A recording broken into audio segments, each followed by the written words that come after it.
Chapter 608. Neigh.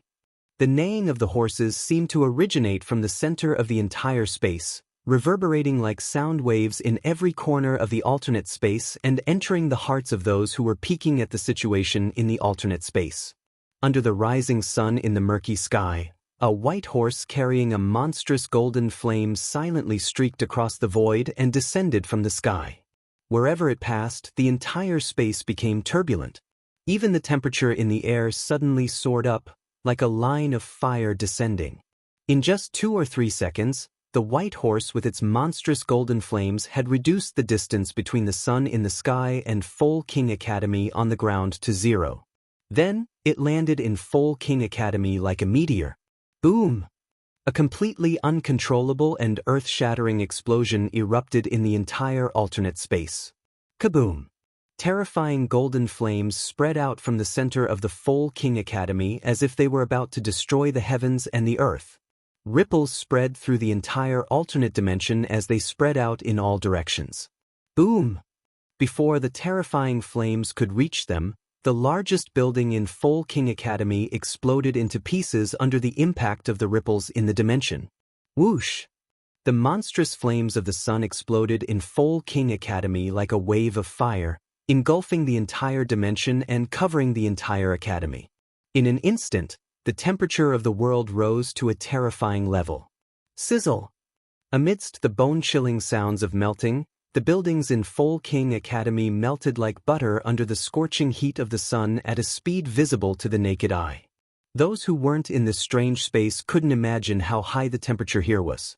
However, Eulethia did mention that anyone who was interested in the duel would be able to see the scene in the form of a spectator.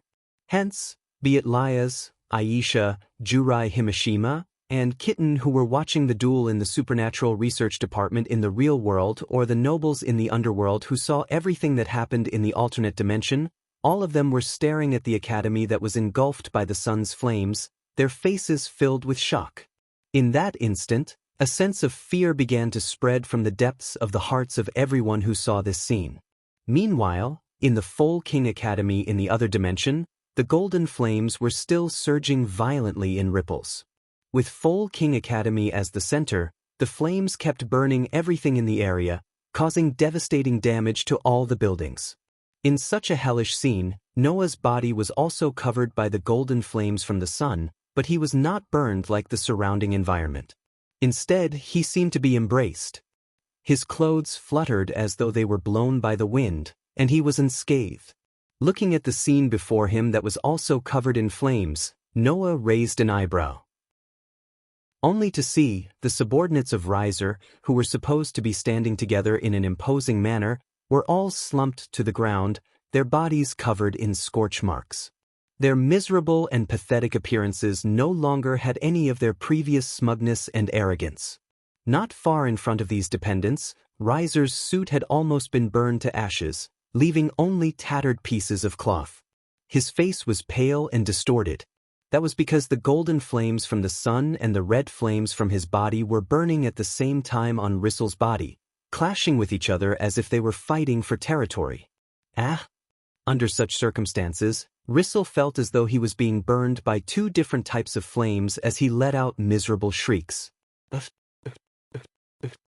With such a mournful scream, Riser frantically fled back and forth like a man on fire. Sometimes he would lie on the ground and constantly twist his body. Sometimes he would hold his head and scream in pain.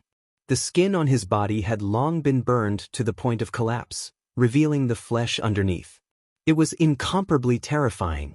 Leah said that to defeat an immortal like Phoenix, one would have to rely on absolute power to crush him, and another would have to rely on extreme endurance to wear him down over and over again. Otherwise, one would have to directly crush his opponent's body and mind with the power of a god or demon king. In fact, there was no need to go through all that trouble. Take Noah, for example. He had 3 ways to defeat Phoenix directly. 1. One of the 3 major spells of the fairy tale. It can directly destroy the target's mind. It is a super spell known as a super trial spell, Fairy Law. As long as Noah used Fairy Law, this super spell that could directly target the opponent's spirit would instantly crush Phoenix. No matter how powerful his immortal body was, it would be useless. 2. Using one of the powers of the 10 Incarnations warrior. Noah already had a good understanding of Phoenix. The golden sword that could only be used in warrior form could be unsheathed at any time. As long as Noah used the sword that was specifically used against Phoenix, he could seal Phoenix's immortal body and kill him directly. 3. Using a power that could continuously maintain the effect of the attack on Phoenix. For example, curses, poisons, weakness, corrosion, and other attacks could continuously affect the opponent's body. Even if Phoenix's immortal body was activated, it could still continue to cause damage to the opponent and make him experience unimaginable pain until he collapsed. Now, Noah was using the third method. Even if Rissel's body could regenerate, so what? As long as the flames of the white horse did not dissipate and kept burning, the consequences would be obvious just by looking at Rissel's face. Ah, it hurts. It hurts. Rissel was already lying on the ground, rolling back and forth as he tried to extinguish the flames on his body. All the flames that belonged to Phoenix were also burning on his body, as if he was trying to expel the flames of the white horse. Unfortunately, the flames from the sun, even the flames of the legendary immortal bird, were unable to expel them. Under this pain, Riser's entire body was practically twisted into a ball. As he rolled on the ground, tears flowed down his face where all of his skin was festering. With great difficulty, he reached out his hand towards Noah's direction. "But spare me."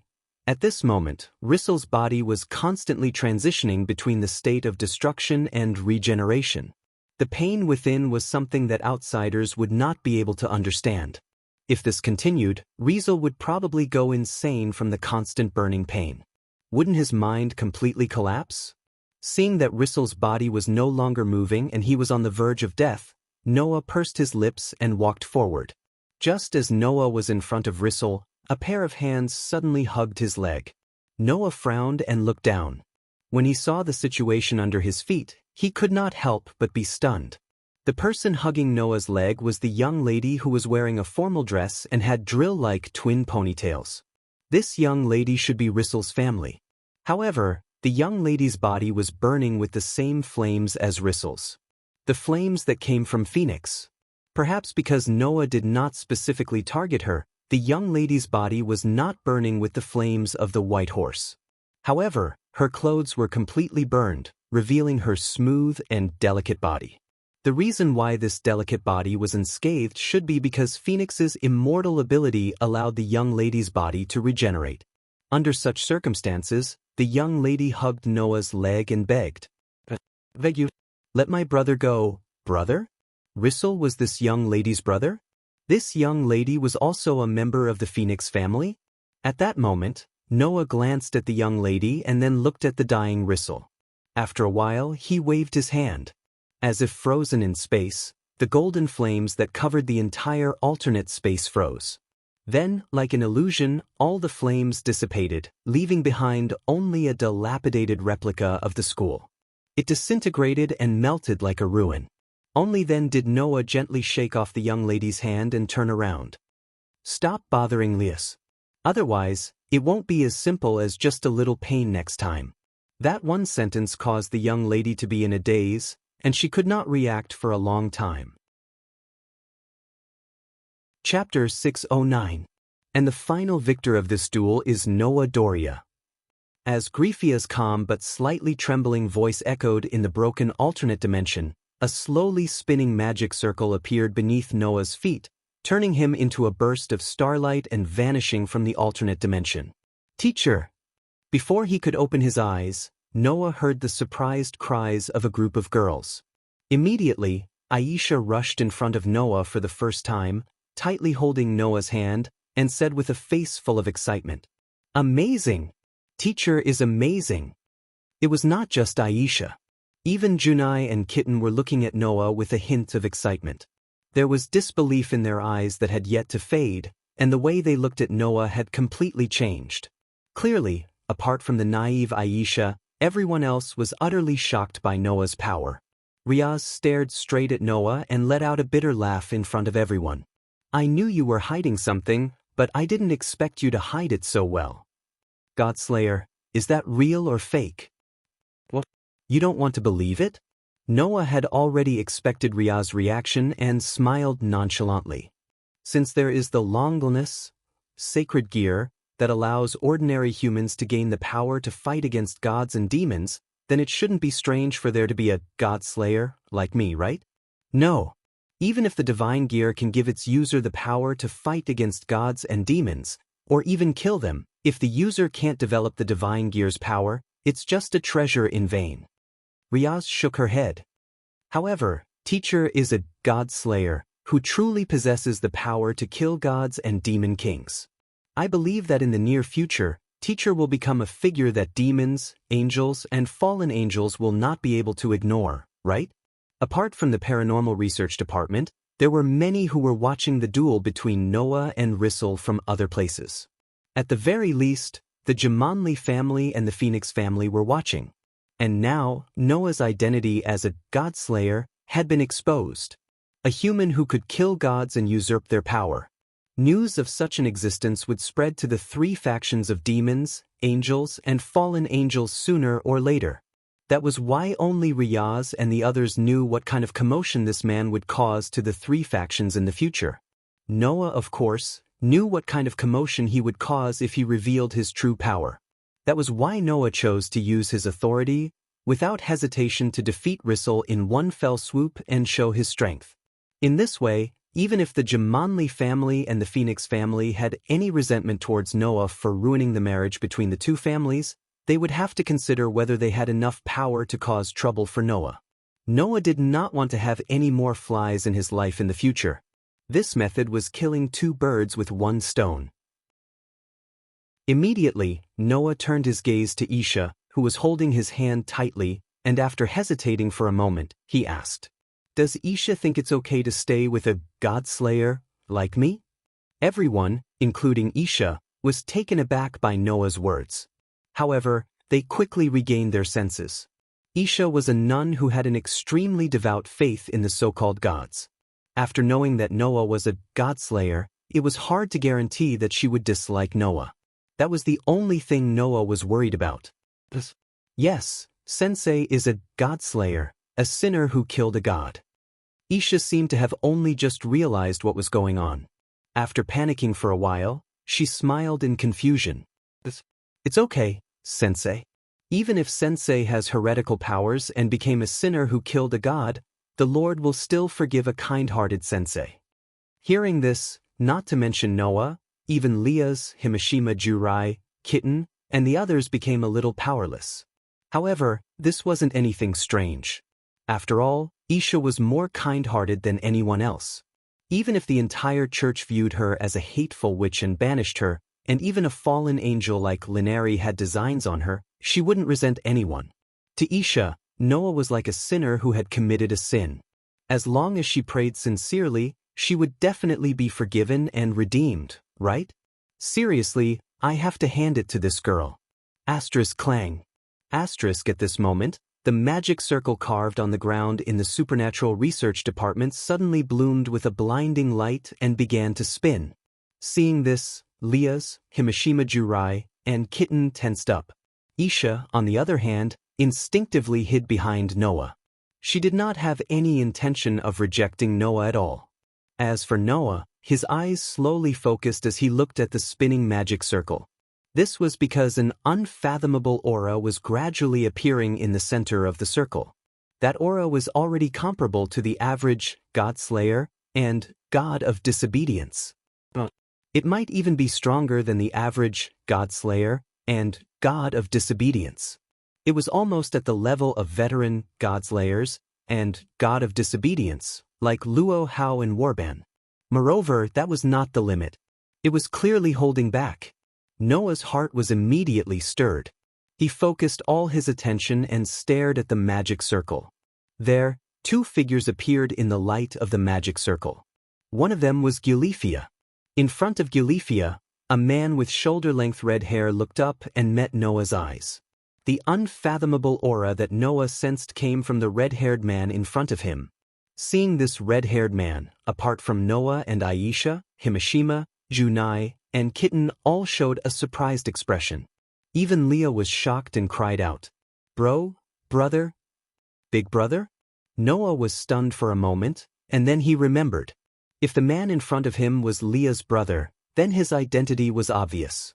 Because Leah's was the sister of the demon king Lucifer. In other words, the man in front of him was the current demon king Sarzax Lucifer. "Yo, Leah's." Sarzax greeted her with a smile. "Long time no see. Looks like you've suffered a lot." "Who's to blame for that?" Leah's glared at Sarzax angrily. "If father and brother didn't make that engagement without permission, I wouldn't have suffered so much. Well, I admit that both father and I were too impatient. But there's nothing we can do about it. Who told us to save so few heirs?" Sarzax did not have the majesty of a demon king at all. Instead, he was like a big brother next door as he shrugged at Leah's. "But it's useless to say so much now. Your engagement can't be fulfilled, can it?" Leah's tilted her head at Sarzax's words. Then, she seemed to have thought of something as her expression brightened. "The family has agreed to my engagement with Rissel? What can they do if they don't? Everyone knows about the bet for this duel, don't they?" Sarzax smiled bitterly and turned to meet Noah's gaze again, his eyes narrowing. "You've even asked for the help of a being who killed a god. Anyone who doesn't agree to your engagement would probably have to worry if this god slayer would come knocking on their door, right?" Hearing that, everyone understood why Sarzax had come here specifically.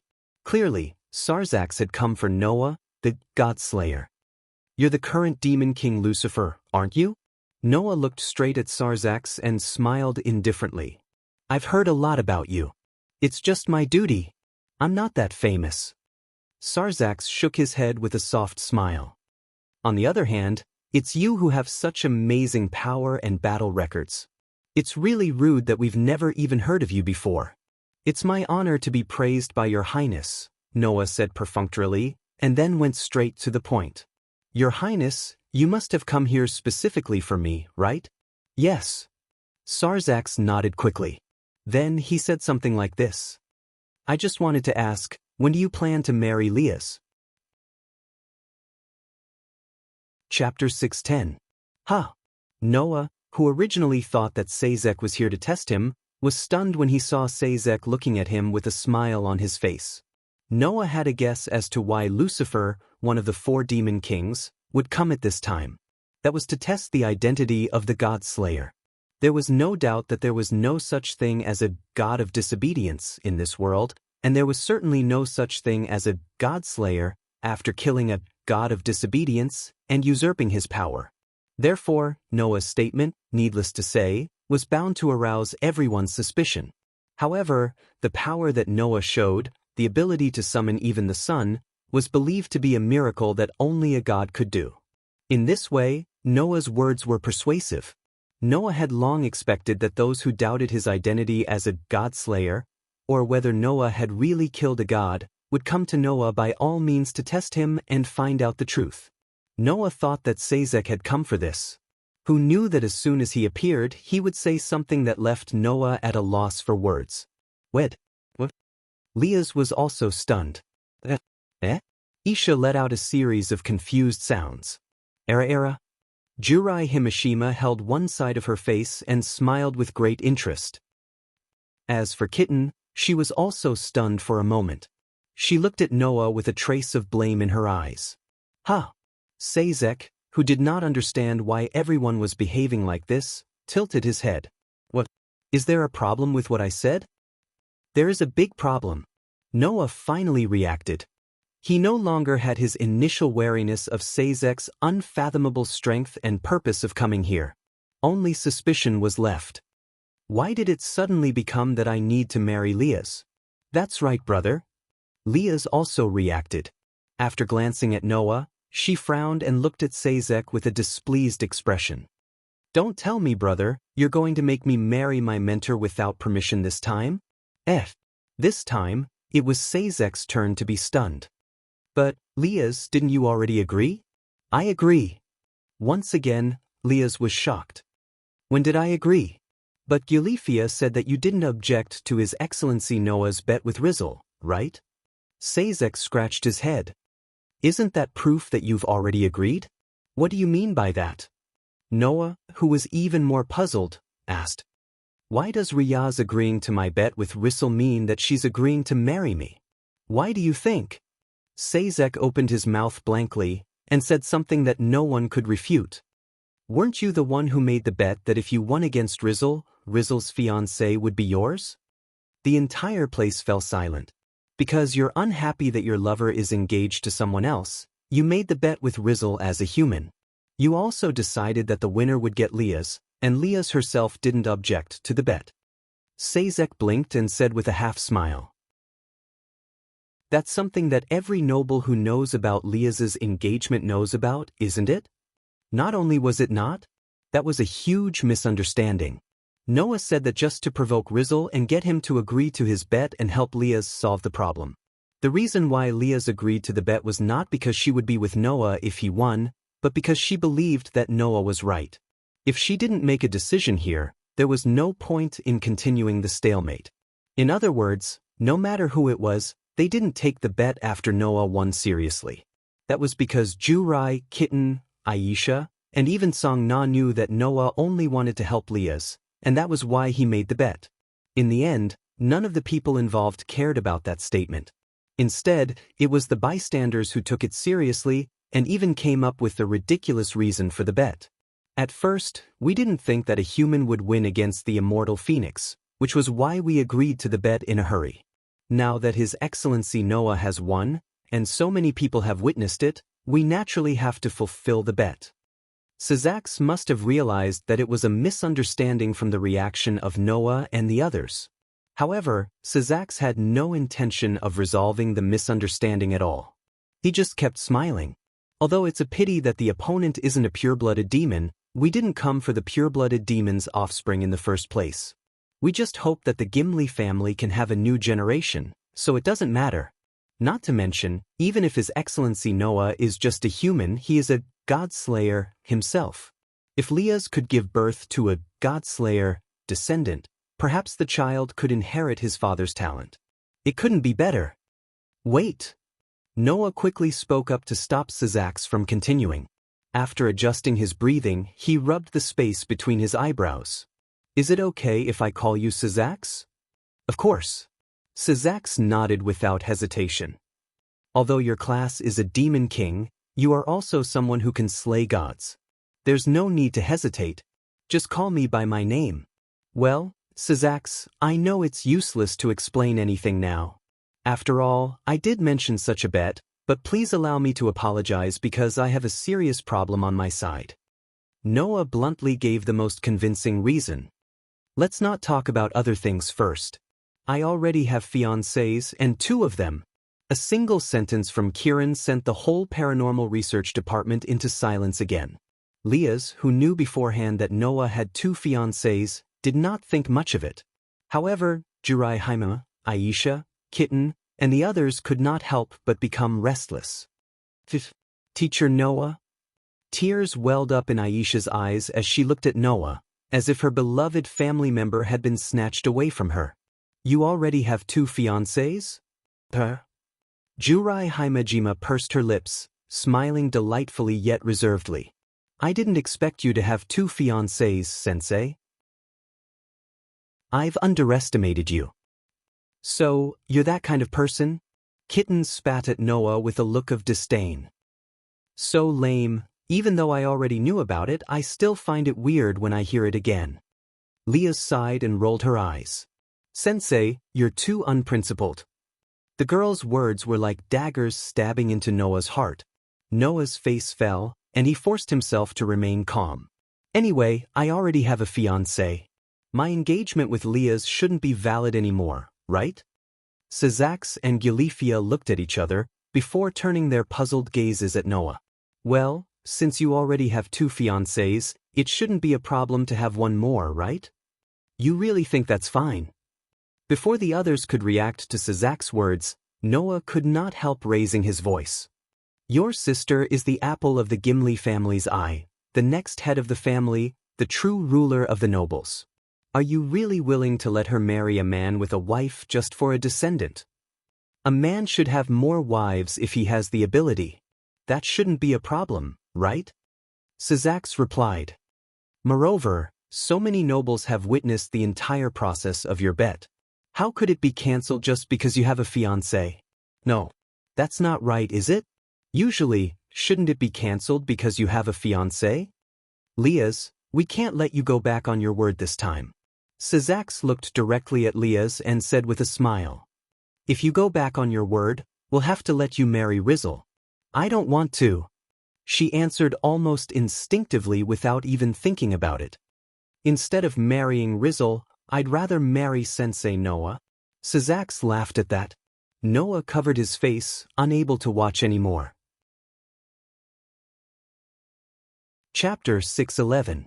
And in the end, you had no choice but to compromise temporarily and agree to that marriage contract that appeared out of nowhere? In the infirmary of Chariot King Academy, Noah received a visit from the president of the student council, Song Na.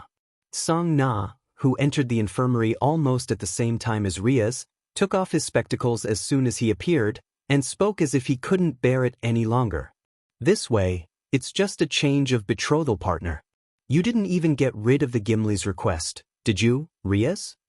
Riaz, who was leaning against the wall, sighed loudly and couldn't help but complain. Whether it's father or brother, they're all overly worried. Doesn't this make it seem like I can't get married? I've never met your father, but your brother really looks like he can't wait to marry you off. Noah, who was sitting at the desk, rested his face on one hand and rolled his eyes at Riaz. I've seen people who are anxious to have grandchildren, but never to this extent. Is your family situation really that bad, Riaz? The reason why the Gimengli family was so anxious to marry Liaz off wasn't because they didn't love her. It was just that the Gimengli family really needed a new generation to fill their ranks. The current head of the Gimli family only had a son and a daughter. The son, Syzax, had already become the Demon King and could no longer inherit the Gimli family. As the daughter, Riaz naturally had to shoulder the responsibility of inheriting the family. That way, if Riaz really died in an accident, the Gimli family would really have no successor and could only be cut off from the family. Under such circumstances, it was no wonder the Gimli family was so anxious to marry Riaz off so that she could give birth to the Gimli family's bloodline. However, Noah really didn't expect that such a glorious task would fall on his shoulders in the end. It really made him want to laugh, but he couldn't cry. He almost broke down. Riaz naturally understood that Noah's heart was actually breaking down, and that made her sigh loudly again. Actually, brother, Syzax Lucifer already has a son. Father is planning to make him the next head of the Gimli family. Noah couldn't help but be stunned when he heard this, and he spoke with bewilderment. If that's the case, why are you in such a hurry to have another child? Even with the presence of Lord Syzax's son, the Gimli family situation didn't improve much. Be it Liaz or Lord Syzax's son, it would be a huge blow to the Gimli family if anything were to happen to either of them. Kanna put on her spectacles that she had just finished wiping and glanced at Liaz. Moreover, among the demons there seems to be a group of supporters who intend to support Lord Syzax's son to be the next Lucifer. If Lord Syzax steps down before his son inherits the Gimli family, then his son should become the next Lucifer. That way, he wouldn't be able to inherit the Gimli family rights. Speaking of which, I have to mention the current situation of the demon world. In the war between the demons, angels, and fallen angels, the 4 great demon kings who originally ruled the entire demon world had actually died on the battlefield along with most of the pure-blooded demons who could be called the 72 pillars. And without the demon kings, the demon world was basically unable to function. Therefore, among the remaining 72 pillars of demons, the 4 who stood at the top of all demons with Syzax as the leader stood up and inherited the position of the 4 great demon kings. That was why Syzax called himself Lucifer only because it was his duty. Because the surnames of the 4 great demon kings now no longer represented bloodline and family background, but the position of demon king. This was also the reason why Syzax, who was born in the Gimli family, changed his surname to Lucifer. And just like Syzax, if his son was elected as the next Lucifer and became the demon king, then he would naturally not be able to inherit the Gimli family. As expected, being born into a good family is different. For the rest of your life, if you're not the head of a noble family, then you're directly the Demon King. Sazak's son is quite lucky, Noah said helplessly. I'm rather puzzled. Undoubtedly, the Gimli family knew how important Leah's is, yet they still dared to leave her alone in this academy. Aren't they afraid of being slaughtered? Leah's Gimli won't die so easily. Leah's raised an eyebrow and looked at Noah somewhat provocatively. Even if I'm not as powerful as the so-called Godslayer, I'm still a pure-blooded superior demon. If he wants me dead, in the name of the Gimli family, I'll definitely send him flying. Moreover, that Godslayer is now in this academy, and has even become the betrothed of the next head of the Gimli family. He won't die so easily. Song Na could not help but show a faint smile. Come to think of it, Teacher and Leah's engagement is actually quite good. Well, rather than marrying Rissel, I'd rather marry Teacher. That's the truth. Leah's flashed a beautiful smile at Noah. Teacher, please protect me as the betrothed. Don't be too happy yet. It's just that I don't have a way out of this, and I'm the one who proposed the bet. With so many witnesses, it would be hard for you to reject it directly. That's why I'm temporarily compromising. Compared to Leah's, who spoke passionately, Noah's performance was a little cold. I still have 2 fiancés here. Before I figure out how to explain things to them, please don't consider yourself my betrothed. Just as Lias was about to say something else, Song Na interrupted with a serious look on her face. Indeed, it's still a little early to talk about marriage. Before that, we have to pay attention to another more serious problem. More serious problem? Noah and Leah's looked at each other before turning their eyes to Song Na. What problem? Under the gaze of Noah and Leah's, Song Na pushed up his glasses and said so expressionlessly, Teacher, you should know that although the demons, angels, and fallen angels are in a temporary truce, it's just a truce. The peace between them is barely maintained, and war could break out again at any time, right? Noah nodded immediately. The demons, angels, and fallen angels were at war with each other all year round, to the point where all of them were severely injured. They had no choice but to temporarily stop fighting and recuperate to avoid being dragged down by the war. In other words, the 3 major forces were forced into a temporary truce. Neither victory nor defeat had been decided, and neither had a peace treaty been concluded. Just like reorganizing their military forces, it was possible for another war to break out at any time. Teacher, you probably don't know, right? Song Na narrowed his eyes slightly. In the past, when the 3 major forces were still at war, 2 dragons once fought on the battlefield. 2 dragons? Noah's heart skipped a beat. Leah's expression became serious as she looked at Song Na. You're talking about the 2 dragons that were almost at the top of all the dragons, the twin sky dragons, right? They were called sky dragons, a level higher than the so-called dragon kings. Their strength was comparable to the gods, and they were existences that every faction feared. Song Na looked straight at Noah. When 2 dragons with such power fought on the battlefield, the impact was so great that even the 3 major forces could not ignore it. So, with the gods and the demon king as the leaders, the 3 major forces temporarily stopped fighting at that time. Noah vaguely understood what Song Na meant. In the end, the twin sky dragon's body was directly cut into pieces by the 3 major forces, and its soul was turned into a sacred gear. It became 2 of the 13 known Longelness, and was sealed into a human's body. Leah's recalled the story she had heard before. After that, the 3 major forces started fighting again, right? A power that could rival the gods and the demon king is too sensitive for the 3 major forces. Song Na said to Noah with an extremely serious expression. Great power is often accompanied by endless disputes. Teacher Noah, you have to be careful. For the 3 major forces now, perhaps you have become an unstable factor that could trigger another war. Soon, all kinds of people will be attracted by your god-slaying power. Noah's eyes flashed as he pondered. Chapter 6:12. That evening, Because Kitten needed to report to the Supernatural Research Department, Isha went with her and did not accompany Noah. In this situation, Noah basically had a supportive attitude. In the beginning, Isha, who had no one to rely on and was at her wits' end, came to Noah's house. Noah was the only one who took her in and showed her kindness. Noah was the only one who took her in. Therefore, Noah hoped that Isha could expand her circle of friends with Kitten and meet more people, so that she would not rely on him like a life-saving straw. That would not be good for Isha. If this continued, who knew when Aisha's tensed nerves would snap? Therefore, Noah also secretly asked Kitten to take Isha around more, which would be beneficial to Isha.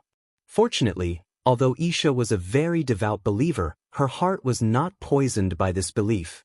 She treated all demons as disasters and treated them like ordinary people. She got along very well with the people of the Supernatural Research Department. If this continued, even if Isha's contact with the church was completely cut off, she would still establish a good relationship with the demons, right? Therefore, Noah was quite satisfied. Walking out of the school building, Noah, who planned to go home, had just stepped onto Academy Avenue when the commotion in front of him attracted Noah's attention. "Who are you?" Attracted by such a puzzled voice, Noah raised his eyes and looked forward. At the school gate, 3 figures faintly appeared in Noah's eyes. Among them, 2 of them were people that Noah knew. One was a boy who was a little noisy. The other was a very good-looking boy. It was Hide Kazunari and Kiba Yudo. Across from Muto Issei and Kiba Yudo, there was a handsome man with silver-white hair who was no less handsome than Kiba Yudo. He was staring at Muto Issei with a serious expression. Looking at this scene, Noah's brows slowly furrowed. His gaze was instantly attracted by the handsome man with silver-white hair. He stared at the other party closely. This silver-haired man had a magical aura on him. It was not the magical power in Noah's body that was used to perform magic and magic, but it was the demonic power that belonged to all demons. That man was a demon. However, in the aura of the other party's mana, Noah felt a very strong and ferocious power. That power, Noah was very familiar with. As the Fire Annihilation Dragon, Nez had this power. As the Sky Annihilation Dragon, Wendy had this power. As the Iron Annihilation Dragon, Gadjaloo had this power. As the Lightning Annihilation Dragon, Laxus also had this power. Even in the world of the God Slayer, Noah had encountered this power many times. That was the power of the dragon. At that moment, Noah walked over without batting an eyelid. At the school gate, Hide Kazunari, who was being stared at by the silver-haired man with a serious expression, seemed to be a little scared. After taking a step back, he could not help but shout at the man. "Why are you looking at me like that? Let's be clear. I like women. Not that kind of interest." "Say no more, Ishinkun." At the side, Kiba Yudo seemed to be planning to take over with Hide Kazunari. When Hide Kazunari took a step back, he stepped forward and protected Hide Kazunari behind him as he looked at the silver-haired man with vigilance. This man is not an ordinary person. Not an ordinary person? Hide Kazunari was puzzled at first, but then his expression froze as he panicked. Could it be one of those guys that Sensei Noah and senior sister Riaz said had their eyes on the sacred gear in my body? When this sentence reached the ears of the people present, before Kiba Yuto had time to respond, the silver-haired man laughed. "You're right. I'm only interested in the sacred gear in your body. If I have to say why, I can only say that fate has made it impossible for me to ignore the sacred gear in your body." Fate? Hide Kazunari and Kiba Yuto were both stunned. "This fate?" The silver-haired man smiled indifferently. "You and I, the White Dragon Emperor, and Red Dragon Emperor, will fight sooner or later." White Dragon Emperor and Red Dragon Emperor? What's that? You mean the White Dragon Emperor and Red Dragon Emperor? Hide Kazunari, who had intended to ask this question, was shocked before he could speak. He looked at Hide Kazunari with a confused expression. Could it be that the sacred gear in Ishichikuin's body is one of the 13 types of Longalness, the Red Dragon Emperor's boosted gear, transformed from the 2 heavenly dragon in the past? The silver-haired man stared at Hugh Kazunari, and the smile on his face became a little cold. Others may not be able to detect the sacred gear, because your sacred gear has yet to awaken, but I know. The white dragon in my body told me so. White dragon? Kiba Yudo seemed to have understood something, and looked at the silver-haired man with great caution. One of the 13 types of longulness, the sacred gear, transformed from the two heavenly dragon in the past.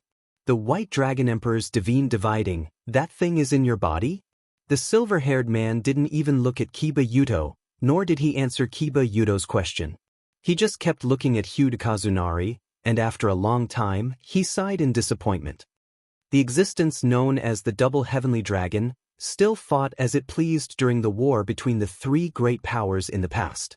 It was a famous enemy, and the person who possessed the sacred gear, transformed from the double heavenly dragon, should have inherited this fate and continued to fight. When I found out about this, I was a little excited. I didn't expect that this year's Red Dragon Emperor didn't even awaken this sacred gear. It's really disappointing.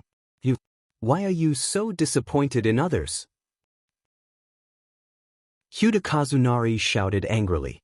I don't know what you're talking about. The current you doesn't even interest me. Ignoring Hugh Kazunari's shouting, this white dragon emperor raised his head and looked at Komodo Academy. Isn't there a god slayer in this academy? Let him come out. Being looked down upon by the white dragon emperor, Hugh Kazunari was getting angrier, and he couldn't help but want to step forward.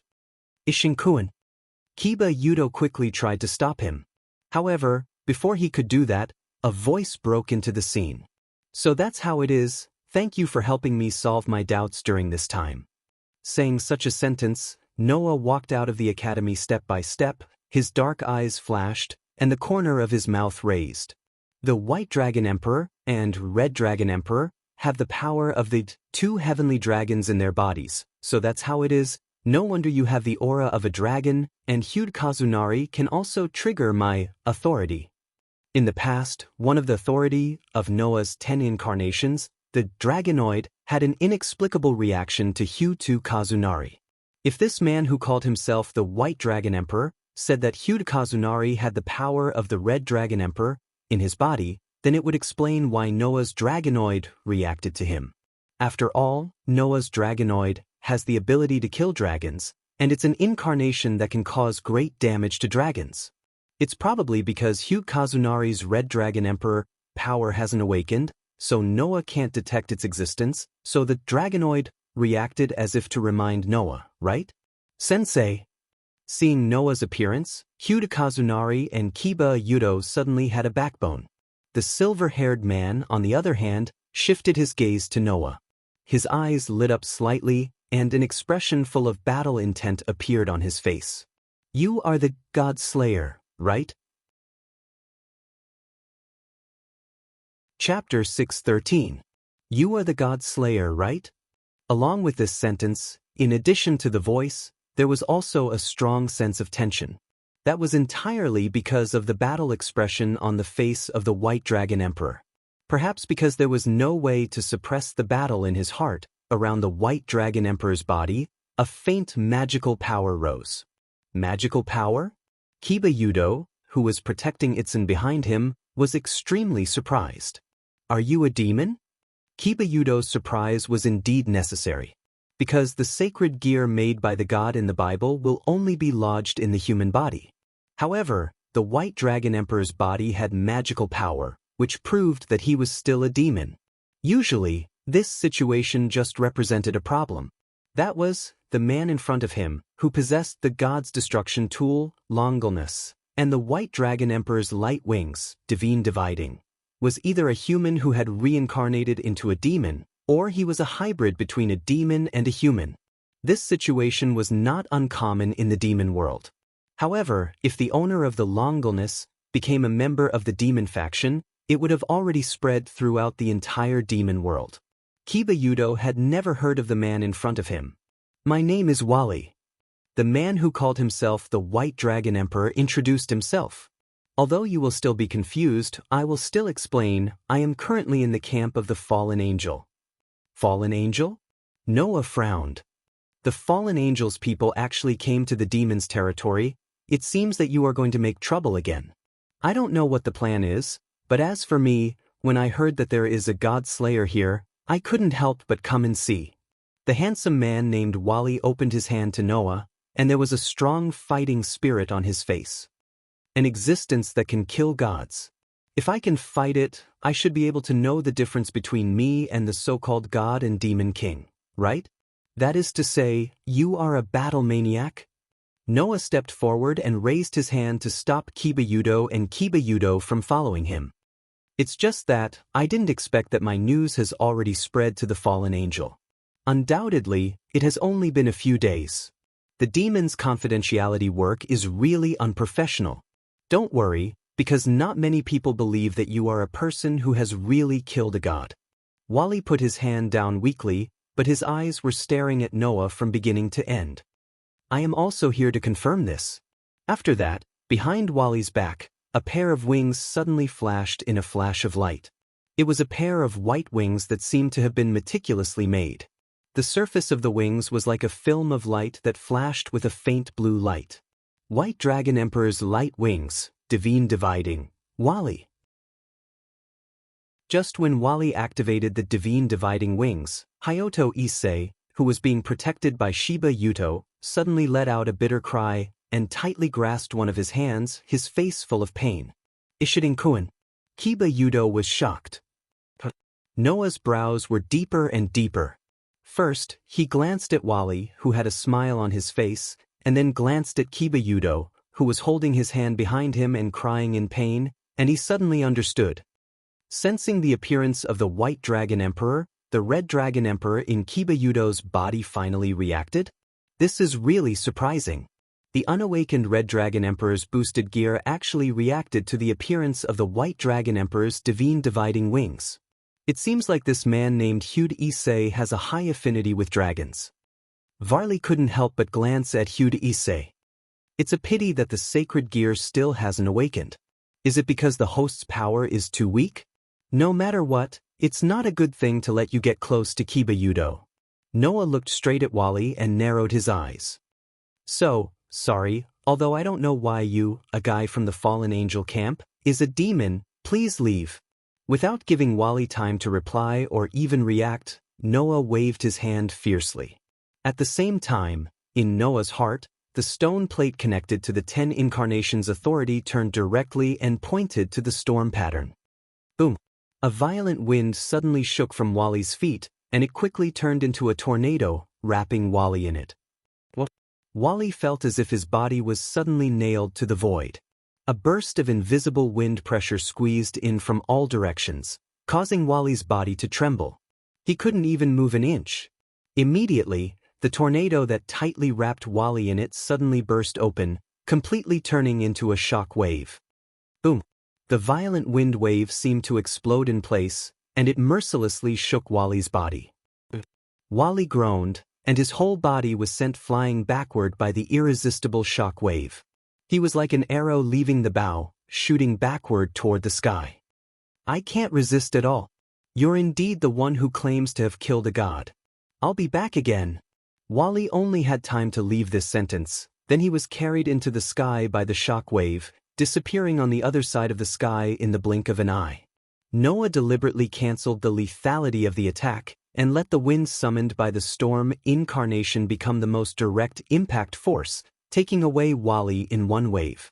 Although he didn't know how far Wally would be blown away, the wind acting on Wally would not dissipate without a day and night.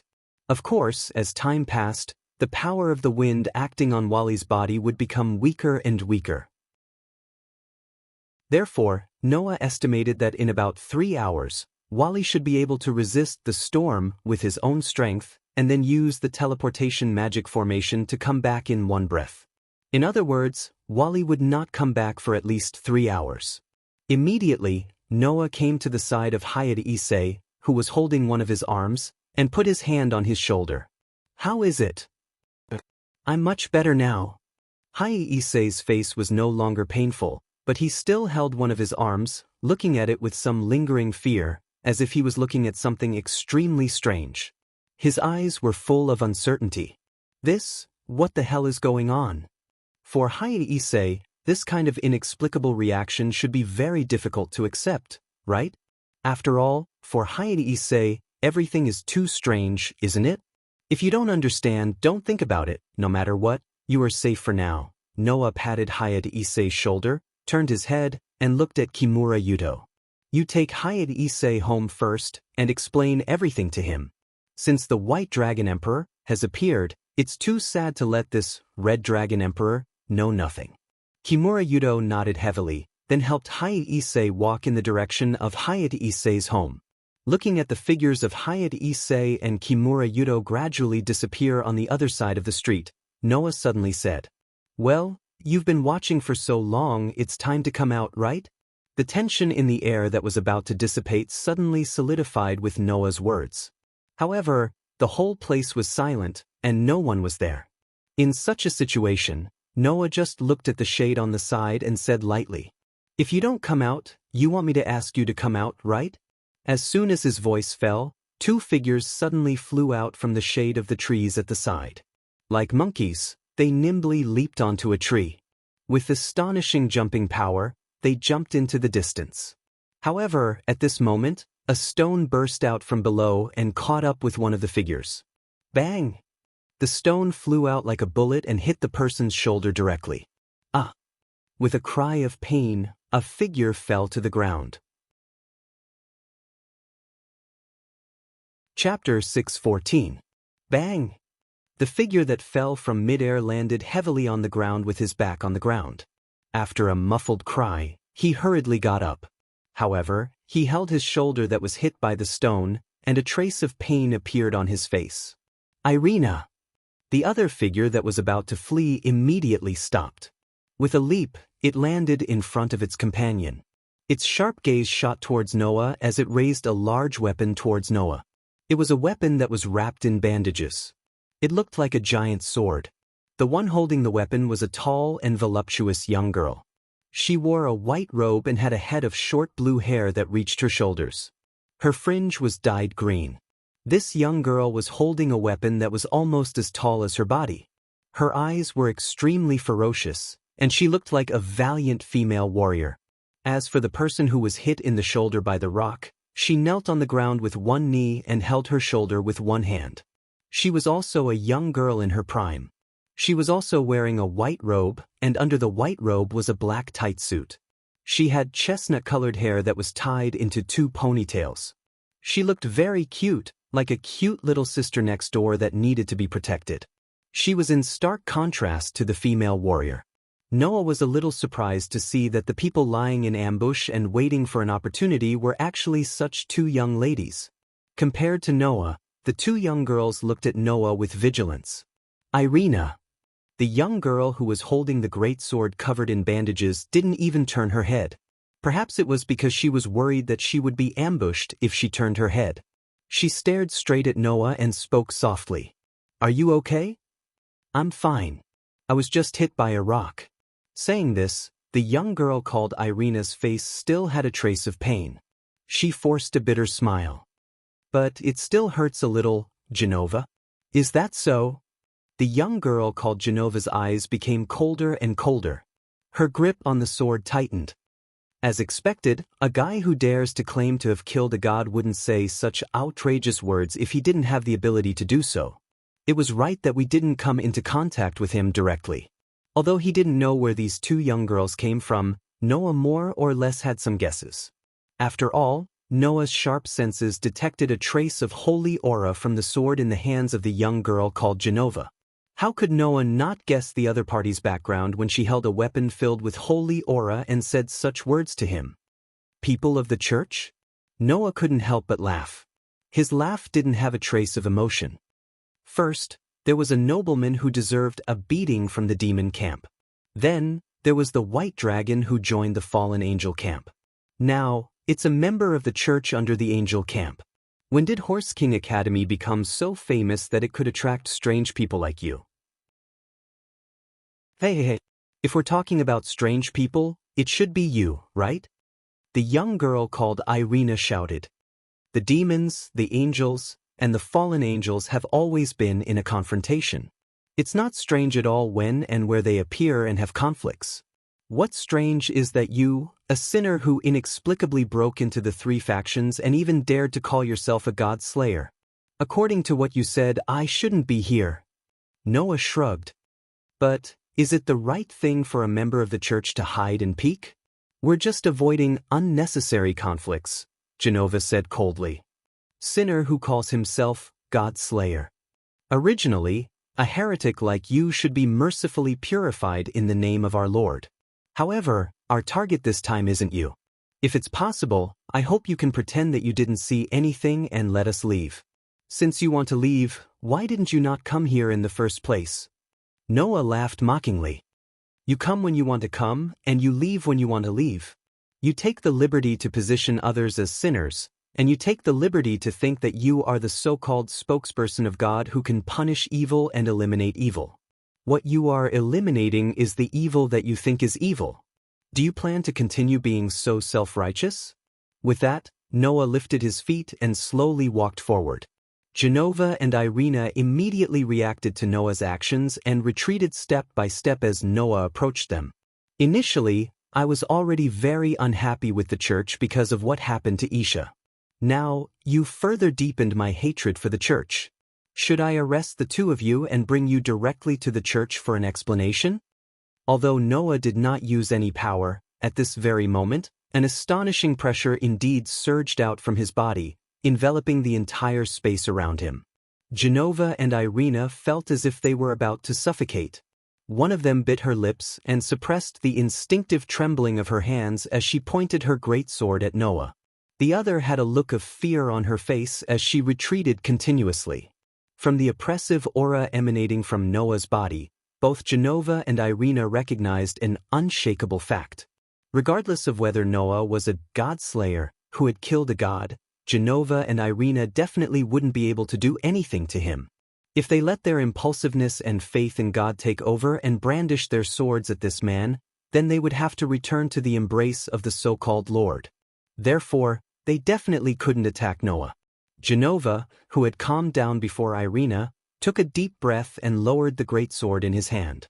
Although we really want to verify if you've killed a god or if you're just spouting nonsense, it's a pity that we have other missions and can't have a conflict with you here. Other missions? Noah looked at Genova with a faint smile. Since you've come to Chariot King Academy, that so-called other mission wouldn't be to suppress the devils in this academy, right? No, we didn't receive such a mission. Genova shook his head calmly. Although our mission is somewhat related to the devils, before that, we have to negotiate with the pure-blooded devils here. Whether we become enemies or not depends on the outcome of the negotiation. The church is here to negotiate with the devils. Noah's advancing footsteps came to a halt, and the astonishing oppressive aura emanating from his body dissipated bit by bit. Genova and Irina subconsciously let out a sigh of relief at the same time. They had to admit that the aura and pressure emanating from Noah's body was too frightening. Even the elites of the church, Genova and Irina, were so intimidated that they instinctively retreated and trembled. If a normal human stepped into this area and exposed their body to the pressure just now, they would instantly faint and bleed from all orifices, wouldn't they? Could it be that this man really had the ability to kill a god? You're lucky to have kept your lives. Noah snorted coldly. He suppressed the disgust he had for the people of the church because of Aisha and glanced at Genova and Irina. What's the negotiation you're talking about? You have a close relationship with the devil ruling this town, don't you? Genova did not answer directly. Instead, he asked a question of his own.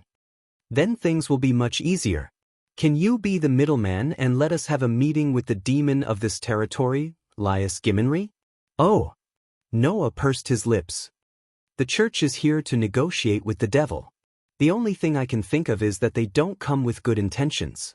As I said earlier, our mission isn't directly related to the devil, but we do need to negotiate with the devil. Whether or not we'll become enemies will only be decided after that, Genova said in a tone that was neither servile nor overbearing. Even if you don't want to be the middleman, we will still barge into Leah Gimenry's territory and negotiate with her face to face. Very much like the church's style, Noah mocked.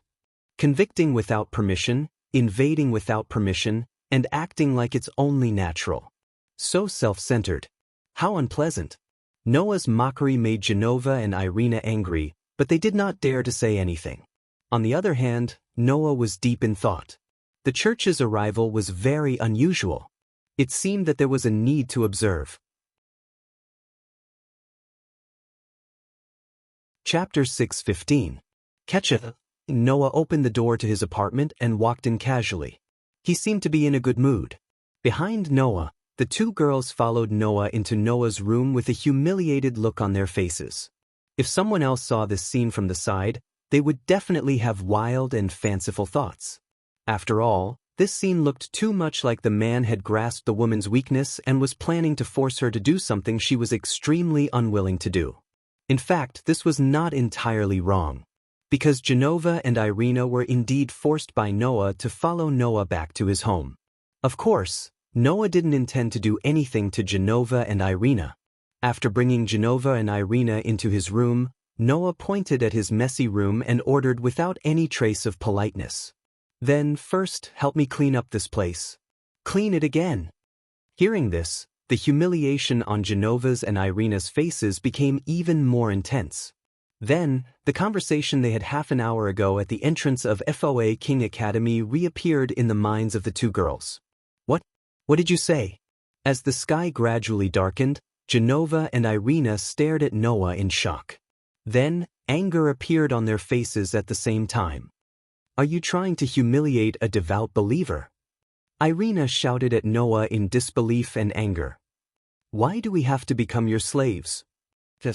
When Genova and Irina suggested that Noah act as an intermediary for them to negotiate with Laius, Noah, who thought that it was necessary to observe the two girls from the church, made such a request as he rolled his eyes. That was, Genova and Irina had to temporarily become Noah's slaves. They had to listen to Noah's orders and do certain things. This request made Genova and Irina, who were angry with Noah but didn't dare to voice their anger, explode. "First, you call yourself the God-slayer and blaspheme the God we believe in.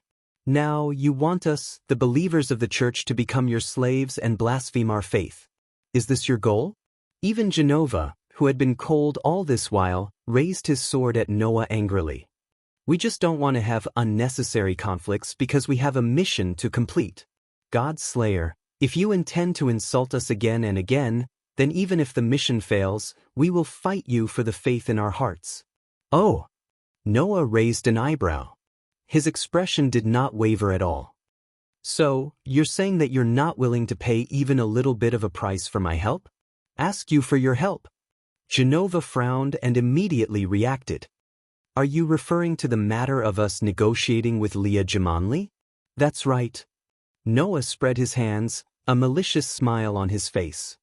"Since you want me to bring you to Leah and help you, then in exchange, you should listen to my conditions. Or do the people of the church think that as long as they ask, others must cooperate with them and not reject them?" Genova and Irina were speechless. However, after understanding what was going on, Genova regained his composure before Irina did. "All right, if we have to pay such a price for your help, then we'll politely decline." That's right. Irina nodded repeatedly, her cute face showing a hint of indignation. "Even without your help, we can find Leah Jamanli ourselves and negotiate with her." Upon hearing that, Noah smiled. His smile made Genova and Irina alert again. "You don't know yet, do you?" In the next second, Noah gave them such a message. "The Leah you're looking for is already engaged to me. She's going to be my fiancée." "Engagement?" Genova and Irina looked at each other in dismay. Even though they were warriors born in a church that had no affinity with love, Genova and Irina still knew what a marriage contract was. However, what was Noah planning to do by bringing up an engagement at this time? "Don't you get it?" Noah reminded them when he saw Genova and Irina looking at each other. "In other words, as the betrothed, this is also my territory. Moreover, my opinion is crucial to Leah. If you intend to reach an agreement with Leah and I object, you'll end up with nothing." Wow! Genova and Irina finally understood what Noah meant. They looked at Noah sharply and angrily. This man was indeed planning to threaten them. Saying that it's a threat is just nonsense. As if he saw through Genova and Irina's thoughts, Noah sneered. I know that you're from a church that's at odds with the demons, and I still brought you to Leah. Do you really think I'll believe that you're here purely for negotiation? If you're worried that we'll attack Leah Gimli, we can swear an oath to the Lord we believe in. Genova took a deep breath and looked at Noah coldly. With our faith as a guarantee, you'll believe us, right? Unfortunately, I'm a God Slayer. I don't have any faith in anything. If you want to convince me with that, then you'd better stay where you are. Noah declared with an unquestionable attitude. In short, if you obey my orders, I'll bring you to Leah tomorrow. Otherwise, you can choose to do what you said just now and barge into the Colt King Academy. At this point, Noah glanced at Genova and Irina. If you're confident that you can break through my defenses here. Genova and Irina were so angry that they trembled, but there was nothing they could do. In the end, the two girls from the church had no choice but to agree to Noah's request. Under Noah's lead, they moved toward his apartment. Noah had 3 reasons for making such a request. 1. Take the opportunity to observe Genova and Irina and find out if they have any plans that no one knows about. 2nd, he wanted to avenge Aisha, who was banished by the church. 3rd, he wanted to suppress these 2 aggressive girls who kept calling him a Lord of Faith. That was why Noah purposely used the term slaves to humiliate Genova and Irina. As it turned out, Noah's plan was very successful. Moreover, Noah felt that it was not enough. Oh right. Noah took out 2 sets of clothes out of nowhere and threw them to Genova and Irina. Put these on and get to work. Genova and Irina were speechless for a long time. This was because the clothes in Genova and Irina's hands did not make the 2 girls want to wear them at all. They were 2 pieces of clothing that looked like dresses. The sleeves and skirt were pleated, and there were cute floral decorations and patterns. There was also an apron-like decoration sewn on the front, with the same fringes, giving off a fluffy and cute feeling. Those were 2 sets of maid's clothes. Genova looked at the maid's clothes in his hands and looked at Irina in confusion. What kind of clothes are these? Genova did not recognize the maid's clothes. Irina's pretty face kept changing, and in the end, she let out a big sigh. Don't ask, Genova. You definitely don't want to know. For our mission, just put them on. Understood, Genova agreed without hesitation. For Genova, who did not understand the meaning of the maid's clothes, it was just like changing into a set of work clothes. Thus, Genova immediately undid his white robe and took off his tight suit. That's right. Right here. Right in front of Noah. Piff. Noah, who glanced coldly at Genova's fair skin and full breasts, spat out the tea in his mouth without leaving a single drop behind. Genova! Irina finally realized that Noah was also present. She hurriedly stopped Genova, and with a red face, she pulled the tights back to Genova's stomach. You can't change here. The whole room was in a mess. Chapter 6:16. Irina, come and help me. After half an hour of work, Genova, who had donned her maid uniform, had asked Irina for help for the umpteenth time. This was because there were simply too many things that Genova did not understand, especially things that were not directly related to battle. He was completely clueless, and would only know how to do them after asking for instructions. Hearing Genova's voice, Irina, who was swiftly sorting out the trash in the trash can, let out a huge sigh and couldn't help but complain. Genova, shouldn't you increase some of the skills that a girl should have? Indeed. Genova had a look of agreement on his face, but that was what he said. Of course, the more skills you have, the better. Who knows when they will come in handy in battle? No, that's not why I want you to increase your skills, Irina complained. I used to think that you don't know anything, Genova. Now I'm even more sure of my guess. Don't make me sound like an idiot, Genova said with dissatisfaction. Don't forget, in terms of combat power, I'm above you. Hearing this, Elena became even more helpless. So, don't always consider combat power as your priority, all right? At the side, Noah, who seemed to be lying on the bed and reading a book, was actually paying attention to Genova and Irina. There was a hint of a bitter smile on his face. After half an hour of observation, Noah almost overturned his understanding of Genova and Irina. When these two girls from the church first appeared before Noah, although Noah was rather annoyed by their words of faith and sinners, both of them had the awe-inspiring aura and decisive thinking of a warrior. That was why Noah decided to observe them for a while. Who would have thought that these two girls were actually like this in private? Genova was basically an otherworldly, simple-minded and careless female warrior. He did not seem to have any problems dealing with the basic daily life, and he could quickly grasp the essentials. He was quite sharp when it came to learning, but detailed work was not suitable for Genova. He did not know anything about anything other than battle. Simply put, she was a boorish girl who didn't have much of a brain. Irina's words were very disciplined and didn't lack common sense like Genova, who was simple-minded. However, this girl's words and actions often went off the rails. In the beginning, Noah thought that Irina was like a cute little sister next door. Now, although Irina's cuteness didn't decrease, she no longer gave Noah the feeling of a cute little sister next door. Instead, she was more like a troublesome childhood sweetheart, like Elisha, who sometimes made people feel helpless. Did these two girls really come from the church to carry out a mission?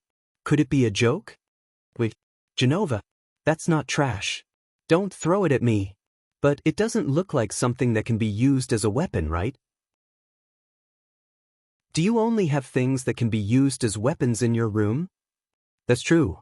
But Irina, don't you have a lot of dolls in your room too? Those things should be trash, right? What? How can my little cuties be trash? Those are the comforts that the Lord has given me. Idiot Genova. Wadash. Those who call others idiots are the real idiots. No. You're an idiot. Ah, Lord, why is my partner this kind of person? Is this also a test that the Lord has given me? Wait. Why is it suddenly my fault? Sheluho. That's why I'm against a new believer like you becoming a warrior. What? Only old-fashioned believers who are bound by outdated rules have problems. What did you say? Damned heretic. You actually called me a heretic? Unforgivable. For no reason, the two believers who were tidying up the rooms suddenly started arguing.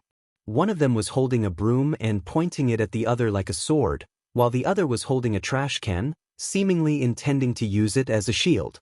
They were glaring at each other. Their behavior was completely different from when they were discovered by Noah at the entrance of Chariot King Academy, and when they were confronted by Noah, they would do their best to fight him. It was as if they were two different people. Sigh.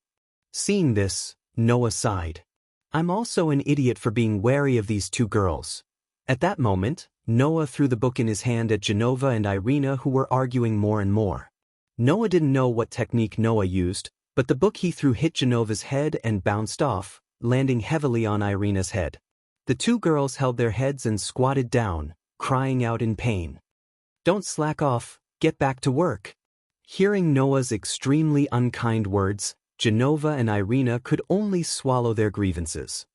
One day, I'll definitely cut down a sinner like you who killed a god. You'll definitely be punished by the heavens for treating us followers of God like this. As they nagged, Genova and Irina had tears in their eyes as they continued tidying up the room. At this moment, the sound of the door opening could be heard, followed by the voices of the two girls. We're back. Isha and Kitten walked in, and before they could close the door, their gazes met with Genova and Irina's. In the next 2 to 3 seconds, the four girls fell into silence, causing the entire place to fall silent. Especially Kitten. When she saw the maid uniforms on Genova and Irina, her gem-like eyes turned towards Noah with a look of disdain. How lame. Needless to say, Kitten must have misunderstood something. Unfortunately, Noah was in no mood to explain anything. This was because Genova and Irina were staring at Isha, causing her to timidly take a step back and speak weakly. Without waiting for Isha to finish her sentence, Genova spoke. You're Aisha Alzette, the famous witch who can cure demons, right? Aisha shuddered involuntarily upon hearing the word, witch, and her eyes widened in shock. You're from the church? The church? Kitten immediately reacted. Her pretty face tensed up, and she took a step forward to protect Isha behind her. As if she had only just noticed Kitten, Irina stared at her for a while before speaking in surprise. "You're a demon?" Kitten didn't reply. She only stared at Genova and Irina with vigilance in her eyes, as if she would attack at any time. "I didn't expect that after betraying your faith, not only did you hide in a place like this, but you've also allied yourself with demons." Genova's cold warrior expression reappeared on his face as he stared straight at Isha. "Have you fallen to such an extent?" Facing Genova's aggression, Isha didn't know how to respond. For a moment, tears began to well up in her eyes. At this moment, a cold voice sounded in Genova's and Irina's ears. "Fallen?" This voice caused Genova and Irina, who were being aggressive towards Isha, to feel a chill in their hearts. After discovering that Isha had the ability to cure demons, you were like flies that smelled blood, worshipping her as the so-called saintess to gather the faith of others. When you found out that Isha could cure demons, you demoted her to a witch as if you were afraid of stirring up trouble and expelled her. She couldn't make any choice on her own and could only be with the demons. In the end, she became what you call fallen? Noah stood up and looked up at Genova and Irina. He suddenly smiled, and his smile was extremely cold. "If this is depravity, then negotiating with the devil for a mission, you so-called believers of God are so filthy that I want to despise you." After saying that, Noah spoke plainly as if he couldn't be bothered to continue arguing with Genova and Irina. "I'm tired of playing games with you. Just tell me what you're here for." Genova and Irina looked at each other and bit their lips. There was no other way. Chapter 6:17. In Noah's room, Genova and Irina sat at the small round table in the middle of the room with solemn expressions. Noah sat casually across from Genova and Irina with a teacup in his hand. He gently swirled the teacup and stared at the swirling tea in it. He didn't even want to look at Genova and Irina. Isha and Kitten sat on the bed and whispered to each other. Isha's innocent smile became a little forced, and she let Kitten hold her hand as if she was comforting Isha, who was hurt by Genova and Irina's words. While whispering to Isha, she kept glancing at the two girls from the church with hostility in her eyes. Evidently, Kitten didn't have a good impression of Genova and Irina at all.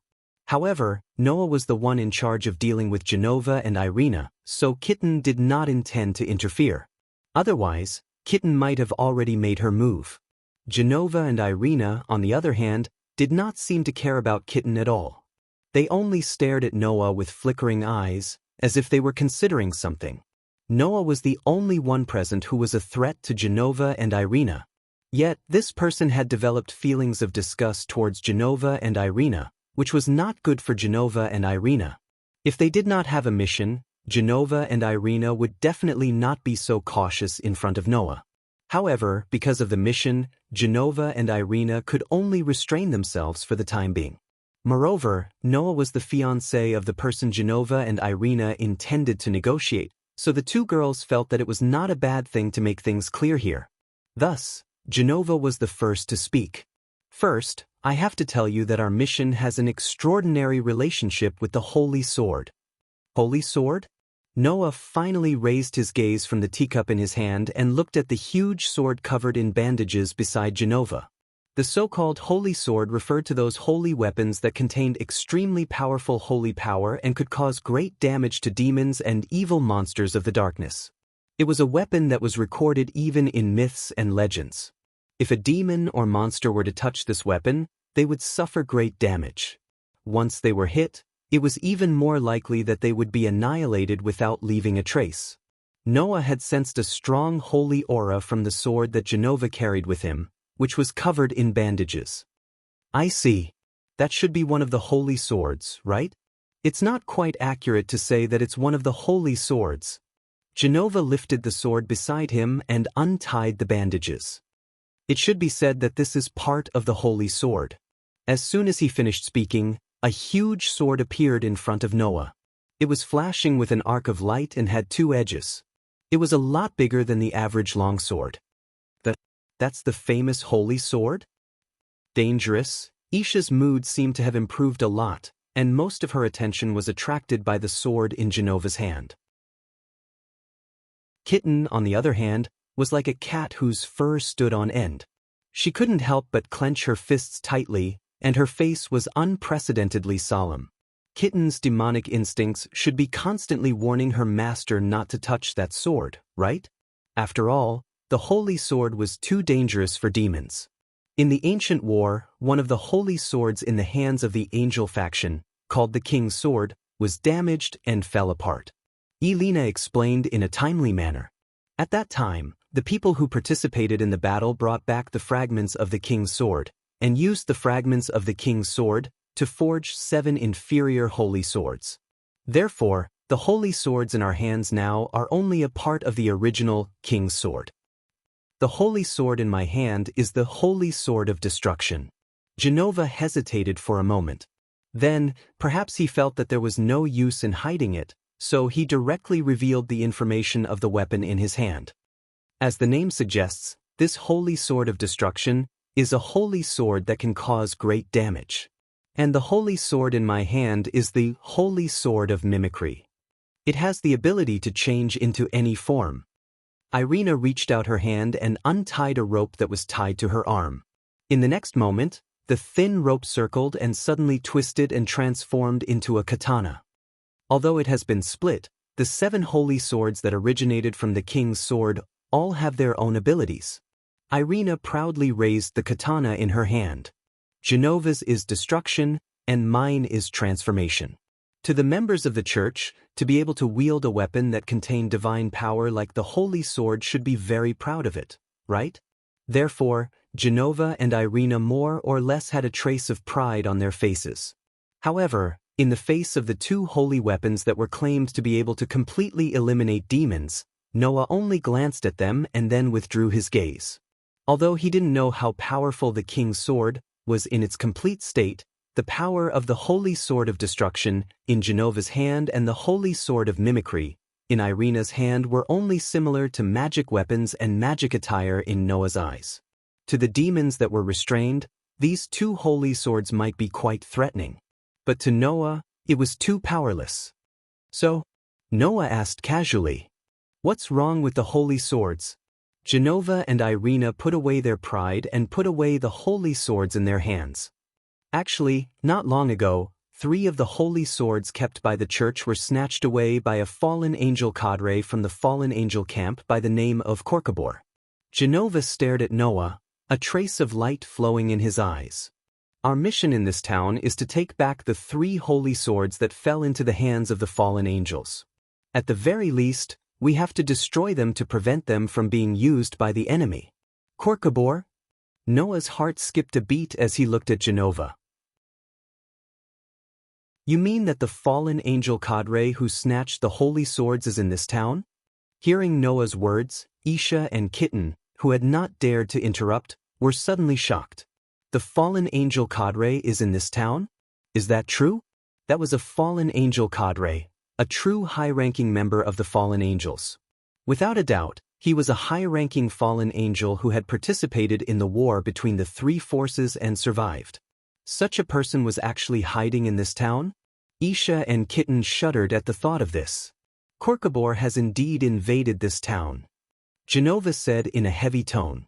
And our ultimate goal in coming here is to take back or destroy the holy swords that fell into the fallen angel camp. So, we hope that the demons occupying this town will not interfere in the battle between us and the fallen angels, Irina added. It's for this purpose that we hope to negotiate with Lyeth Gimenry, who has occupied this town. With that, Genova and Irina turned their gazes to Noah at the same time. So, what do you mean? Genova asked. You're Lyeth Gimenry's fiancé. If you promise not to interfere in the matter between us and the fallen angels, then Lyeth Gimenry will agree, right? We don't want it to eventually turn into a chaotic battle between the 3 camps of demons, angels, and fallen angels, Irina said. If it turns into another battle between the 3 forces, I believe you don't want to see that either, right? Isha and Kitten, who understood that Genova and Irina were here because of such a big matter, were completely speechless. They could only leave everything to Noah to make the decision. Noah, on the other hand, had his eyes on another problem and raised it. The holy swords should be ineffective against the fallen angels, right? Then why did the fallen angels steal the holy swords? We don't know the other party's purpose. Genova shook his head. But it's a fact that the other party stole the holy swords. Hearing this, Noah's eyes flashed, and he suddenly smiled. I understand your thoughts, but I'm not a demon, and I don't know what Liath will think. So, let's wait until next time to give an answer. There should be time for that, right?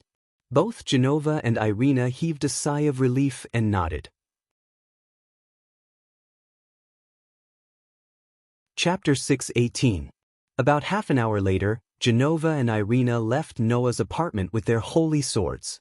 Originally, Noah had planned to keep the two girls from the church to help him with his work for the entire night. However, Noah was extremely displeased with Genova and Irina's attitude towards Aisha. Keeping these two people who had been poisoned by their faith would only be an eyesore.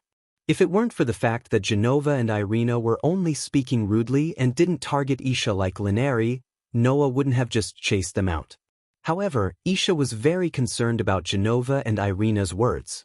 Even after Genova and Irina were chased out by Noah, she was still a little unhappy.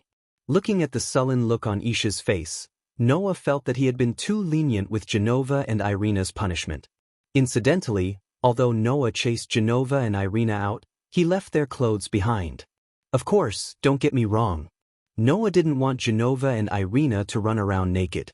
However, Noah didn't return Genova and Irina's original clothes to them. Instead, he let them leave in their maid outfits. Presumably, the gazes of onlookers would be very interesting when they saw a pair of maidservants walking on the streets. Not to mention, Genova was also carrying a weapon covered in bandages, which made her appearance even more strange and eye-catching.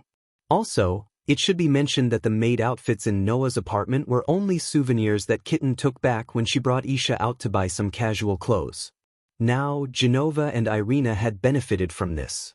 After Genova and Irina walked out of Noah's apartment with sullen faces, Noah turned around and looked at Isha, who was sitting on the bed. Over there, Isha's expression was more or less dejected. Seeing this, Noah stood up and walked to the bedside. He extended his hand and patted Isha's head. What's wrong? Are you still thinking about what those two psychopaths said? No, I didn't. Isha wanted to deny it, but when she felt Noah's burning gaze and Kitten's worried gaze, she immediately lowered her head. I just feel that my faith is still not enough. That's why the Lord doesn't care about me. Even you are saying that? Noah frowned. Listen carefully, Aisha. Although this may be hard for you to accept since you grew up in the church, I feel that sometimes, too much faith is not a good thing. No, it's not like that. Isha quickly shook her head as if she was trying to persuade Noah. The Lord is merciful. As long as you sincerely believe in the great Lord, you will definitely receive the Lord's care and blessings.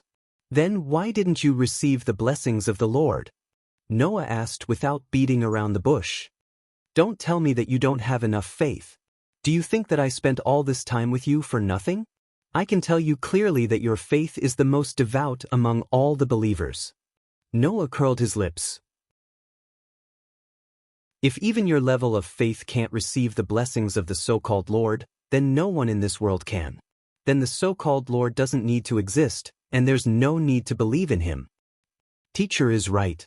Kitten nodded heavily and said such a dangerous sentence. Useless people have no value in existence, and useless gods don't need to exist. That kind of god should be eliminated by teacher with the power of the God Slayer. Isha didn't seem to expect Kitten to suddenly say such words. She looked at Noah with tears in her eyes. Are you going to attack the great Lord? Please let the Lord go, okay? The Lord is innocent. Hearing this, both Noah and Kitten were speechless. Isha, who was looking forward to God's salvation, was pleading for the so-called Lord. What was going on? No matter what, if the faith is too strong, it will make people crazy. Noah said somewhat ruthlessly. There are many people who think that they can be saved by the Lord without hesitation, do things that are hated by the Lord. There are even people who use the so-called faith as an excuse. They think that as long as they have enough faith, no matter what they do, they can be forgiven by the Lord. Therefore, they don't feel guilty, so they can do bad things without any scruples. Such people also exist, and it is the best proof of faith poisoning. Isha was speechless. As a former holy maiden of the church, how could she not have seen the situation that Noah described?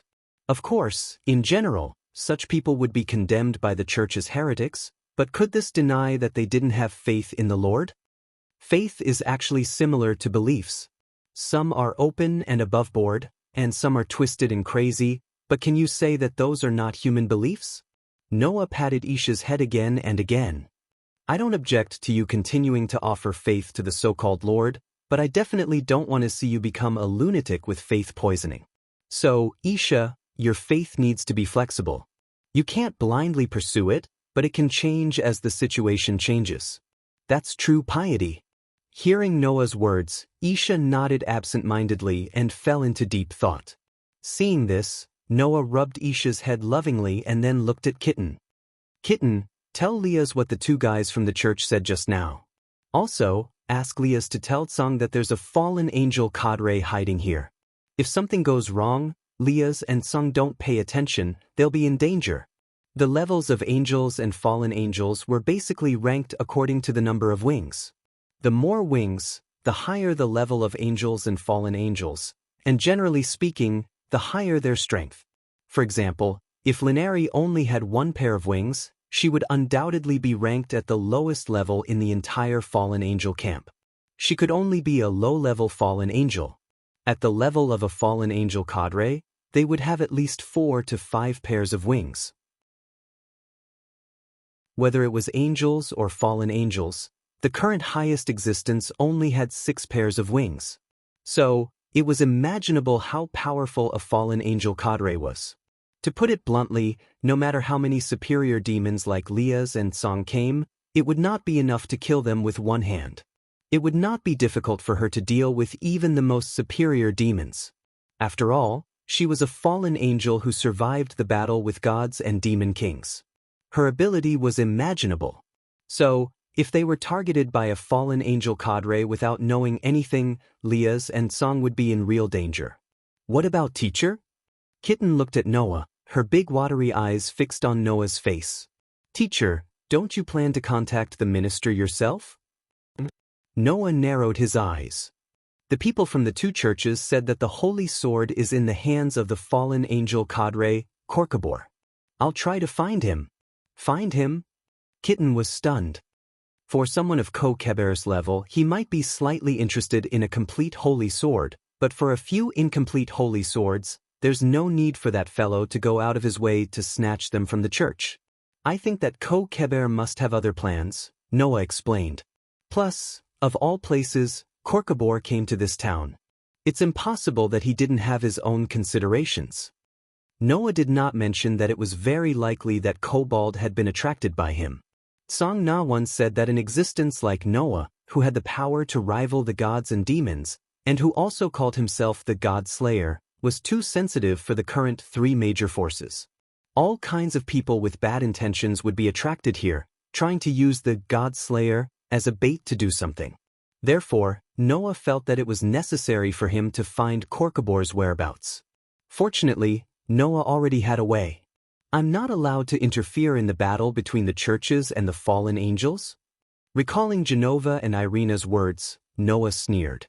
I'm not allowed just because you say so? Then I'm going to interfere. After leaving the apartment, Noah first looked up at the dark night sky, then closed his eyes. A burst of magic rose from Noah's body. The surging magic turned into golden starlight and condensed into a golden beast. Chapter 6:19. In the dark of the night, the golden beast, whose body hair was as bright as gold and as smooth as a beautiful fluid, was like a small sun that appeared in the moonlit night. It was very dazzling. Wu, the golden wolf Bio, who could defeat the most ancient god slayer in one strike and also cause great damage to the unparalleled Wulin alliance master in the land of China, had shrunk to the size of an ordinary wolfhound. He was very obedient as he rubbed his head against Noah's leg. He did not look like a peerless, ferocious beast at all, which made people lower their guard. However, even though his body had shrunk to this extent, Noah did not provide Bio with much magic power. In this form, Bio could still bite off the neck of a divine beast. If one underestimated this fantasy breed that had completely exceeded the strength of a phantom beast because of its appearance, they would definitely not be able to bear the consequences. Only Noah alone could make this peerless, ferocious beast so obedient. I'm sorry. Although it's not in line with your strength to call you out in this situation, you should still help me a little today. Noah squatted down and patted Bio's head, who was very obediently rubbing against him. If it's you, you should be able to find the location of another holy sword with the same divine power based on the aura of the holy sword carried by the two church's warriors, right? Both Genova and Irina said that Kokbor had taken the 3 holy swords from the church and snuck into this town. Then, as long as they found the location of the holy sword, it was very possible to find Kokbor. Noah wanted to see what this fallen angel officer was planning to do by coming to this town of all places. Currently, Bio was equivalent to one of Noah's clones. Although Bio could not take form without Noah's magic power, as another consciousness that resided in Noah's soul, Bio could naturally know everything that Noah knew. After understanding Noah's meaning, Bio immediately raised his head, twitched his nose, and sniffed the air a few times. Bio was a werewolf. Even though Bio had yet to assume his werewolf form, his sense of smell in his normal wolf form was still very sharp. With the holy aura left in the air by Genova and Irina's holy swords, it wouldn't be difficult for Bio to find the same aura. At least, as long as the target was in this town, with Bio's ability, he should be able to find it. Not long after, Bio suddenly turned his head and turned his pair of emerald green eyes towards one of the directions. He took a step forward and ran forward. Seeing this, the corners of Noah's mouth curled up. He also lifted his feet and followed behind Bio, chasing after him.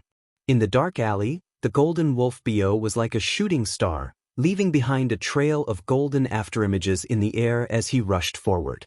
Not far behind Bio, Noah was also running at a speed that was much faster than an ordinary person.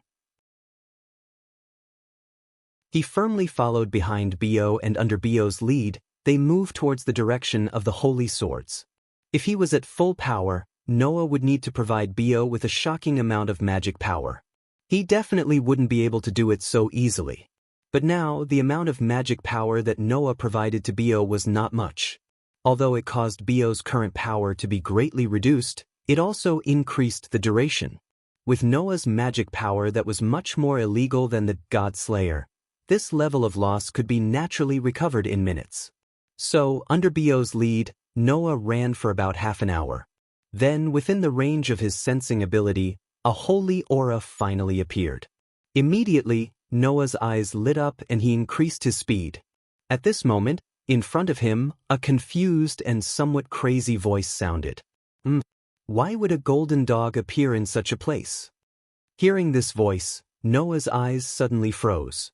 Noah had heard such a voice that was always filled with madness. Even if it was only once, Noah remembered it. So, in the next second, the scene that appeared in front of Noah made Noah confirm the accuracy of his memory. What appeared in front of Noah's eyes was a gloomy graveyard of unknown origins. In such a graveyard, Bio leisurely raised one of his front paws and looked at a person in front of him. A person wearing a black priest's outfit, with a head of white hair, was holding a sharp sword that was flowing with holy power, burning like flames in the dark night. Without a doubt, that was the holy sword. However, the person holding the holy sword was not an officer of the fallen angels, but a crazy priest. Noah's footsteps stopped. That was because the moment he saw Noah appear, the crazy priest holding the holy sword suddenly twisted his face, as if he had gone mad, and fiercely pounced towards Noah's direction. At the same time, a shocking murderous aura and the smell of blood were emitted from his body, enveloping Noah's body. In the next moment, a cold sword light flashed and mercilessly slashed towards Noah's direction. However, at the same time, a golden beastly figure suddenly appeared in front of Noah and faced the cold sword light head-on. Clang dash! Accompanied by the sound of steel clashing against steel, a burst of sparks burst out, scattering in the air. The holy sword that was always successful, and the body of the sword was still flowing with rich holy power, as if it was burning with flames, but Bio, who suddenly appeared in front of Noah, used his sharp teeth to bite down on the holy sword. The sparks were produced by the friction between the holy sword and the sharp teeth. Bio bit the holy sword tightly, and the pair of gem-like beast eyes that were extremely leisurely just a moment ago surged with an indescribable coldness. He stared ahead, and a fierce glint flashed past from time to time. If it was said that Bio did not put the person in front of him in his eyes just a moment ago, then now, because the other party swung his sword towards Noah, Bio had truly treated him as his prey. Oh, what a great murderous aura! The white-haired priest who was holding the holy sword and slashed towards Noah's direction grinned, sticking out his tongue, and licking the corner of his mouth as if he was enjoying it, and laughed wildly. Yo yo yo, you actually raised such a great dog, your taste is not bad, can I cut it down? Can I? Noah, who was standing motionlessly behind Bio, first looked at the holy sword, and then frowned. The holy sword is actually in the hands of a disgusting guy like you, what a blunder. If I had known, I would have directly gotten rid of you last time, disgusting priest. The priest who was holding the holy sword was actually freed. Ma, don't be so cold after that time, I have always wanted to see you, I miss you so much that I almost peed my pants at night, Freed's smile also became twisted and ferocious, and the hand that was holding the sword continued to exert force. In order to take revenge last time, I spent a lot of effort to get this holy sword of heavenly flash from the hands of the boss of the fallen angels in my family.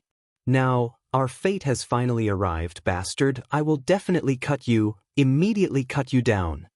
Freed spoke like a lunatic, and the flame-like holy power flowing on the holy sword of heavenly flash in his hand suddenly expanded.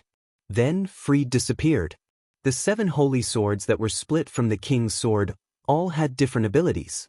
Genova's holy sword of destruction, as its name suggested, was destruction. Irina's holy sword of mimicry, as its name suggested, was transformation. Then, the ability of the holy sword of heavenly flash, in Freed's hand, should be acceleration.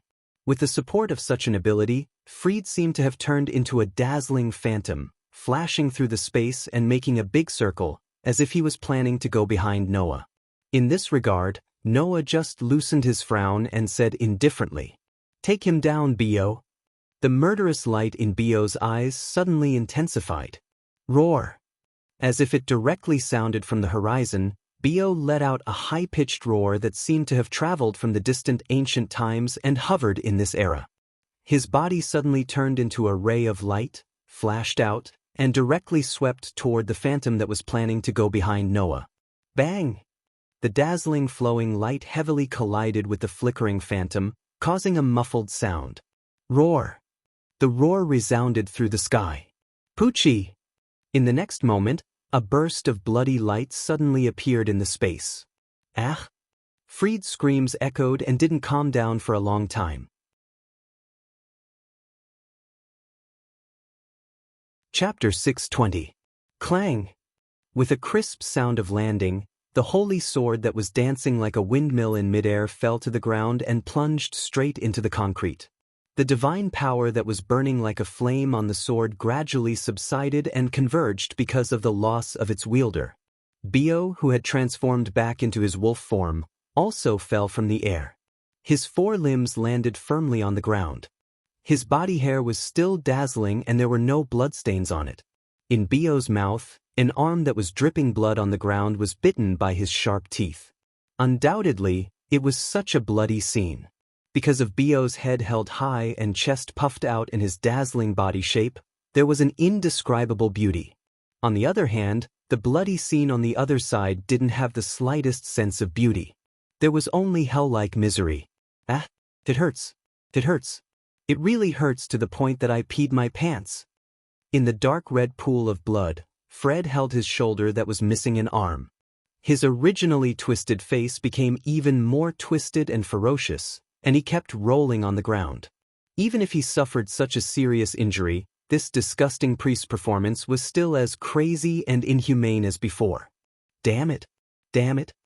holding his broken arm. Ignoring the blood that was flowing out from the wound, Fred was like an injured beast.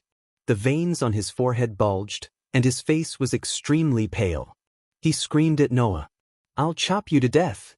I'll definitely chop you to death. I'll chop you rotten." Hearing this, Noah's eyes turned cold. Roar!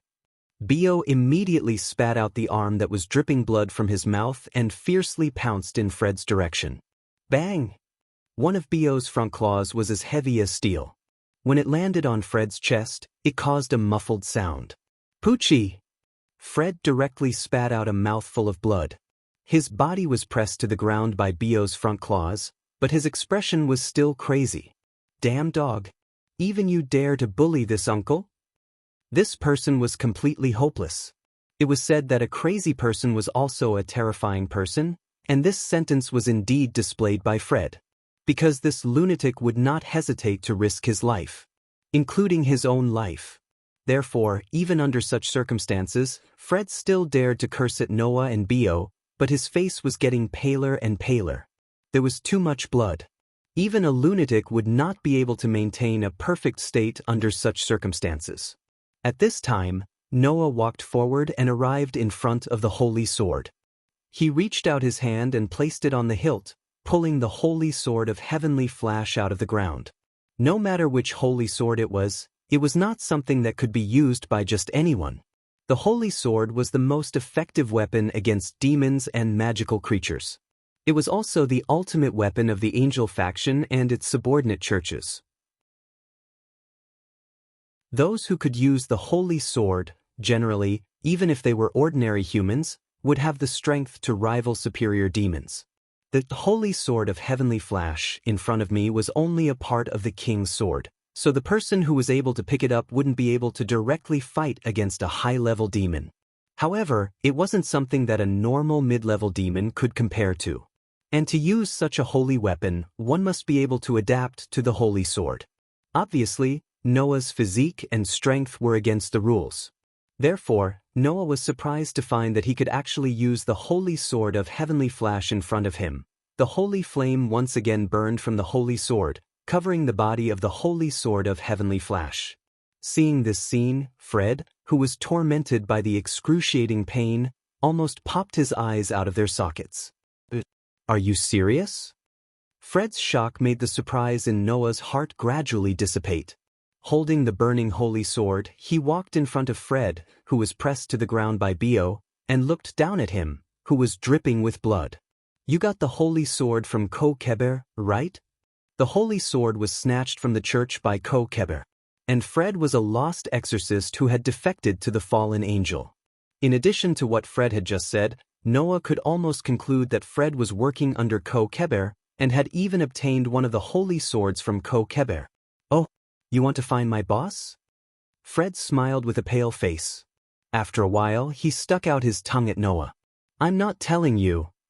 Is that so? Noah suddenly smiled as if he did not expect Fred to tell him the answer directly from the start.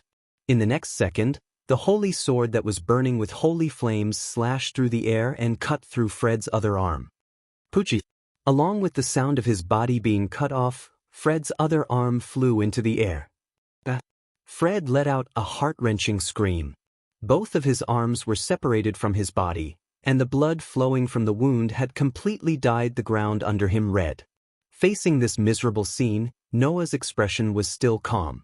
Noah did not need to have the slightest bit of pity for a bloodthirsty exorcist like Fred, who did not take human life seriously and would not care about indiscriminately killing innocent people.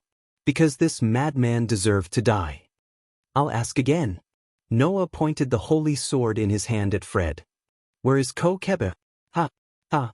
Fred's voice was already extremely weak, but he was still laughing maniacally. If you want to know, kneel down and beg me. As soon as his voice fell, the sword light flashed in the air again. Poochie. It was still the sound of his body being torn apart. Fred's legs flew into the air and fell to the ground beside him, dyeing the ground there red. Fred's screams were completely muted.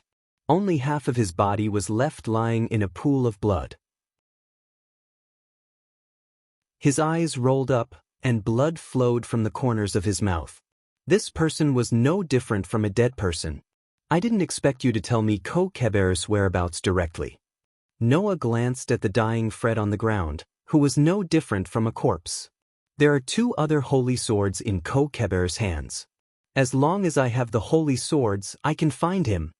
Hearing Noah's words, Fred, who was lying in a pool of blood like a human stick, forced a mocking smile on his face. He looked extremely ugly and weak. The holy swords are not with boss at all. You will find them in vain. Idiot, that's not something you should be concerned about. Noah smiled faintly. I heard that hell in the underworld is now jointly ruled by devils and fallen angels. Although the hell where the souls of the dead who have committed the most heinous crimes are stored is lower in the underworld. If you're lucky, you might be able to meet the people in the fallen angel camp who you have turned to. After saying that, Noah sneered. Let me send you on a one-day trip to hell for free. As soon as he finished speaking, the sword light flashed. A bloody head rolled in front of a tombstone. His eyes were wide open as he looked at the cross on the tombstone. The last emotion in his eyes was the desire to live. It looked like Fred was praying to God, hoping to be saved. It was quite ironic. After all, this person not only betrayed God and the church, but also had no faith in his heart. At the last moment of his death, he actually prayed to God for salvation. This person's life was ridiculous and meaningless. Shaking off the bloodstains on the holy sword, Noah turned his back. Bio, take care of it. If ordinary people see this scene, it will be troublesome. Bio, who was on standby, immediately raised his head and leaped into the air. Bio, who had leapt into the air, exploded into a sea of flames that sprinkled over the entire cemetery. However, it didn't burn anything in the cemetery.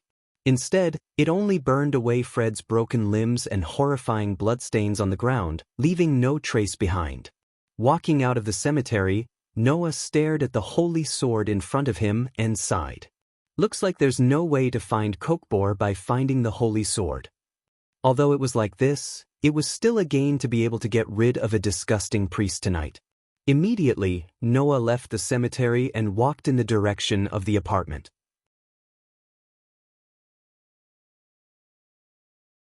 Chapter 621. It was not until the wee hours of the morning that Noah returned to his apartment. Opening the door, Noah saw a room without a trace of light, which told Noah that his other 2 roommates had fallen into a deep sleep. Under such circumstances, Noah deliberately slowed down his movements and gently closed the door. Then, he entered his room and leaned the holy sword of heavenly flash against the wall. At this time, the sound of breathing became a little hurried. Noah was startled at first, but then he remembered. For demons, the holy sword was a terrible natural enemy. Noah entered the room with the holy sword. The powerful holy aura on the holy sword could not have not stimulated the demon living here. So, Noah turned around and looked in the direction of the bed, scratching his face apologetically. Sorry, did I wake you up? Kitten, who was wearing pajamas with cute cat prints, gently shook her head. Her eyes were fixed on the holy sword of heavenly flash. After a while, she turned her head and looked at Noah, her eyes full of confusion. Obviously, Kitten was wondering why Noah had this holy sword in his hands. Didn't Noah go out to find Korkabor? Could it be that Noah found Korkabor and snatched the holy sword from him? I didn't find Korkabor.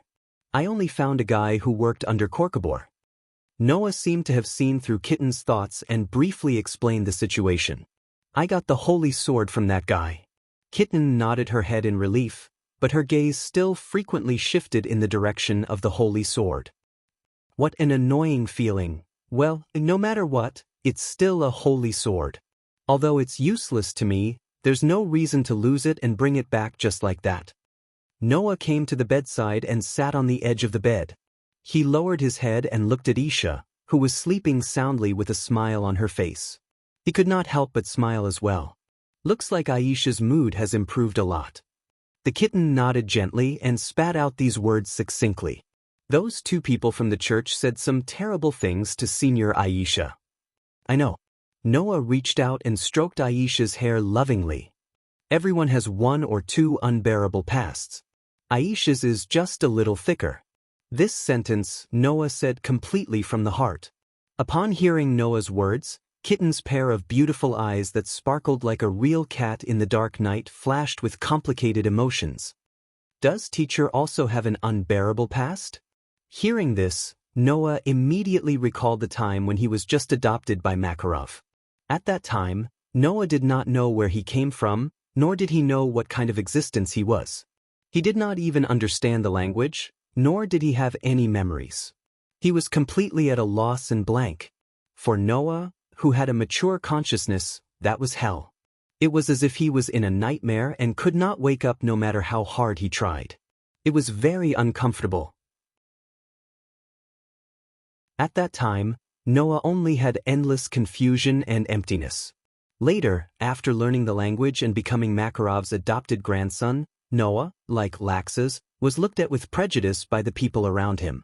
So, the confusion and emptiness faded away and were replaced by uneasiness about the surroundings. That period of time was the most unbearable for Noah, right? Even Alusha could not bear to mention it. She felt that it was an unimaginable past. Everyone has it. Noah smiled bitterly. Aren't you the same? Kitten suddenly fell silent, and the look in her eyes became even more complicated. Noah, who clearly saw the emotions in Kitten's eyes, suddenly changed the topic of the conversation. But it's always in the past. It's not worth mentioning now. Kitten was stunned, and then frowned deeply, as if she did not agree with Noah's words. Could it be that teacher's past can be so easily abandoned? In the face of Kitten's questioning words, Noah nodded without hesitation. Of course, I now have reliable friends, a family that loves me, and a loved one. In such a happy situation, I can even let go of the past that I can't bear to look back on. Kitten's frown deepened, and the gaze she looked at Noah became more and more disapproving. Because you are happy now, you can forget the sad past? That's just escaping. Even if you don't forget the sad past at this time of happiness, when others want you to be happy, you bear the pain alone. Do you think this is not escaping? Noah looked at Kitten with a faint smile. No matter if you are happy or in pain now, as long as you don't face it, it is already escaping. I can face it calmly so I can give it up. No matter how much pain you feel, if you don't face it, you can only bear it forever. Kitten was suddenly speechless. Don't be too hard on yourself. Noah withdrew the smile on his face, sighed, touched Kitten's head, and said softly, no matter what kind of past you have, it's up to you to choose to face it or escape. But if the people around you want you to be happy, then you have the obligation to be happy. Kitten, if you can't give it up, then don't give it up, but don't bear it alone. Don't forget the people around you who care about you. After that, Noah's hand that was stroking Kitten's head slowly moved down and began to stroke Kitten's smooth and cute face. Such a cute face. It would be a pity if it was always so heavy. Only then did Kitten wake up. Seeing Noah's face that was extremely close to her and feeling the warm hand caressing her cheeks, her pretty face couldn't help but blush. Obscene teacher. Anyway, I am an obscene teacher who has 3 fiancés. Noah smiled teasingly. How about, Kitten, when you grow up, you can marry me? As soon as this sentence was said, Kitten immediately answered. Your quick rejection makes me very sad, okay? Noah, who was facing Kitten with a joking attitude, was also speechless. At least hesitate a bit. No! Kitten slapped away Noah's hand that was stroking her cheek and looked at Noah with half-closed eyes. I won't marry an obscene teacher who has 3 fiancés. Being rejected by Kitten so unceremoniously, Noah could not help but feel a burst of anger in his heart, and the hand that was slapped away by Kitten immediately went back to her cheek. However, before the Kitten could slap his hand away, Noah's hand that was caressing the Kitten's cheek turned to pinch the Kitten's chin and lifted the Kitten's face to face him. You are Leah's dependent, and Leah's is my fiancé, which means you are my servant. Do you think you can still escape? Noah said with a smile before Kitten had a chance to react. Why don't I put my mark on your body first? With that, Noah quickly lowered his head and kissed Kitten's lips heavily. Kitten's eyes widened to the widest they had ever been. After a while, Kitten finally reacted. She raised her small fists and punched Noah's chest repeatedly. As a rook, with super high attack power and super high defense power, Kitten's monstrous strength was very astonishing. Even if it couldn't be compared to Noah's giant incarnation, it could still smash a rock taller than a person with a single punch, not to mention hitting a mortal body. However, Kitten was not able to use her monstrous strength at all. Her small fists, which were supposed to be extremely frightening, landed on Noah's chest, but they were just like those of a normal girl, soft and without any strength at all. With that, it naturally opened a door of convenience for Noah. He simply held Kitten's petite body in his arms and tasted Kitten's lips. Kitten's small fists on Noah's chest became weaker and weaker. In the end, Kitten just put her hands on Noah's chest and closed her eyes unconsciously. She was unknowingly brought into Noah's rhythm. Noah, who only wanted to tease Kitten, was also immersed in it. It was not until a very long time later that the two's lips finally parted. In the end, Kitten seemed to have heaved a sigh of relief. It was also as if all the breathing that she had been lacking up until now had all returned at once. She fell down and actually fell asleep. This made Noah more or less not know whether to laugh or cry. She fell asleep from exhaustion after a kiss? This was also considered a realm.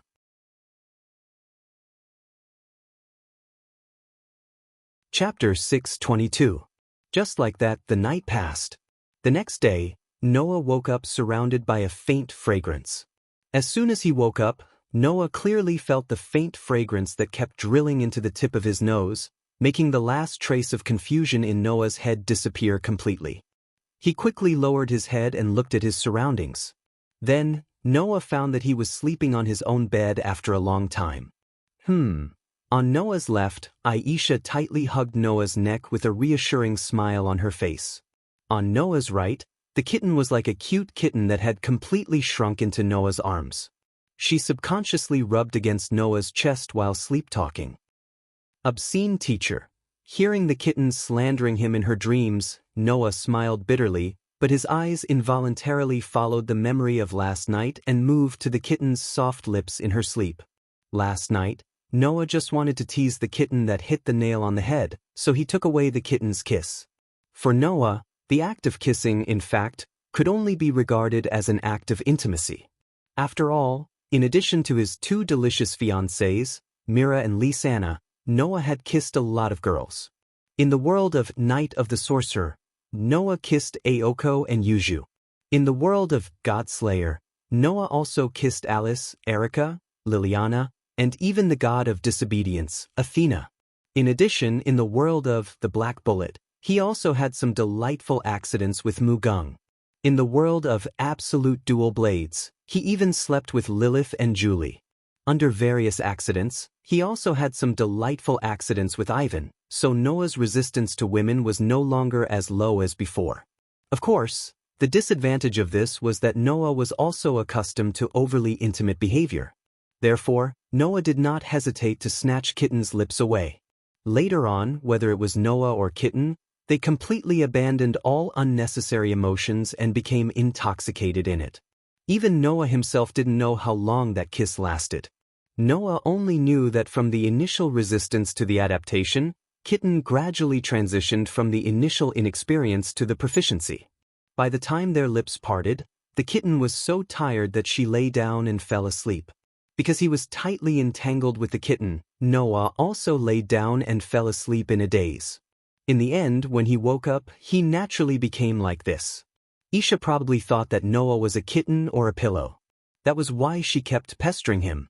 Kitten, on the other hand, was entangled with Noah. As a result, such a scene appeared. Seems like he did something terrible when he was throwing a tantrum. The bitter smile on Noah's face became more and more obvious. He wanted to get up, but because Isha and Kitten were tightly entangled, he couldn't get away. Noah had no choice but to wake Isha and Kitten up.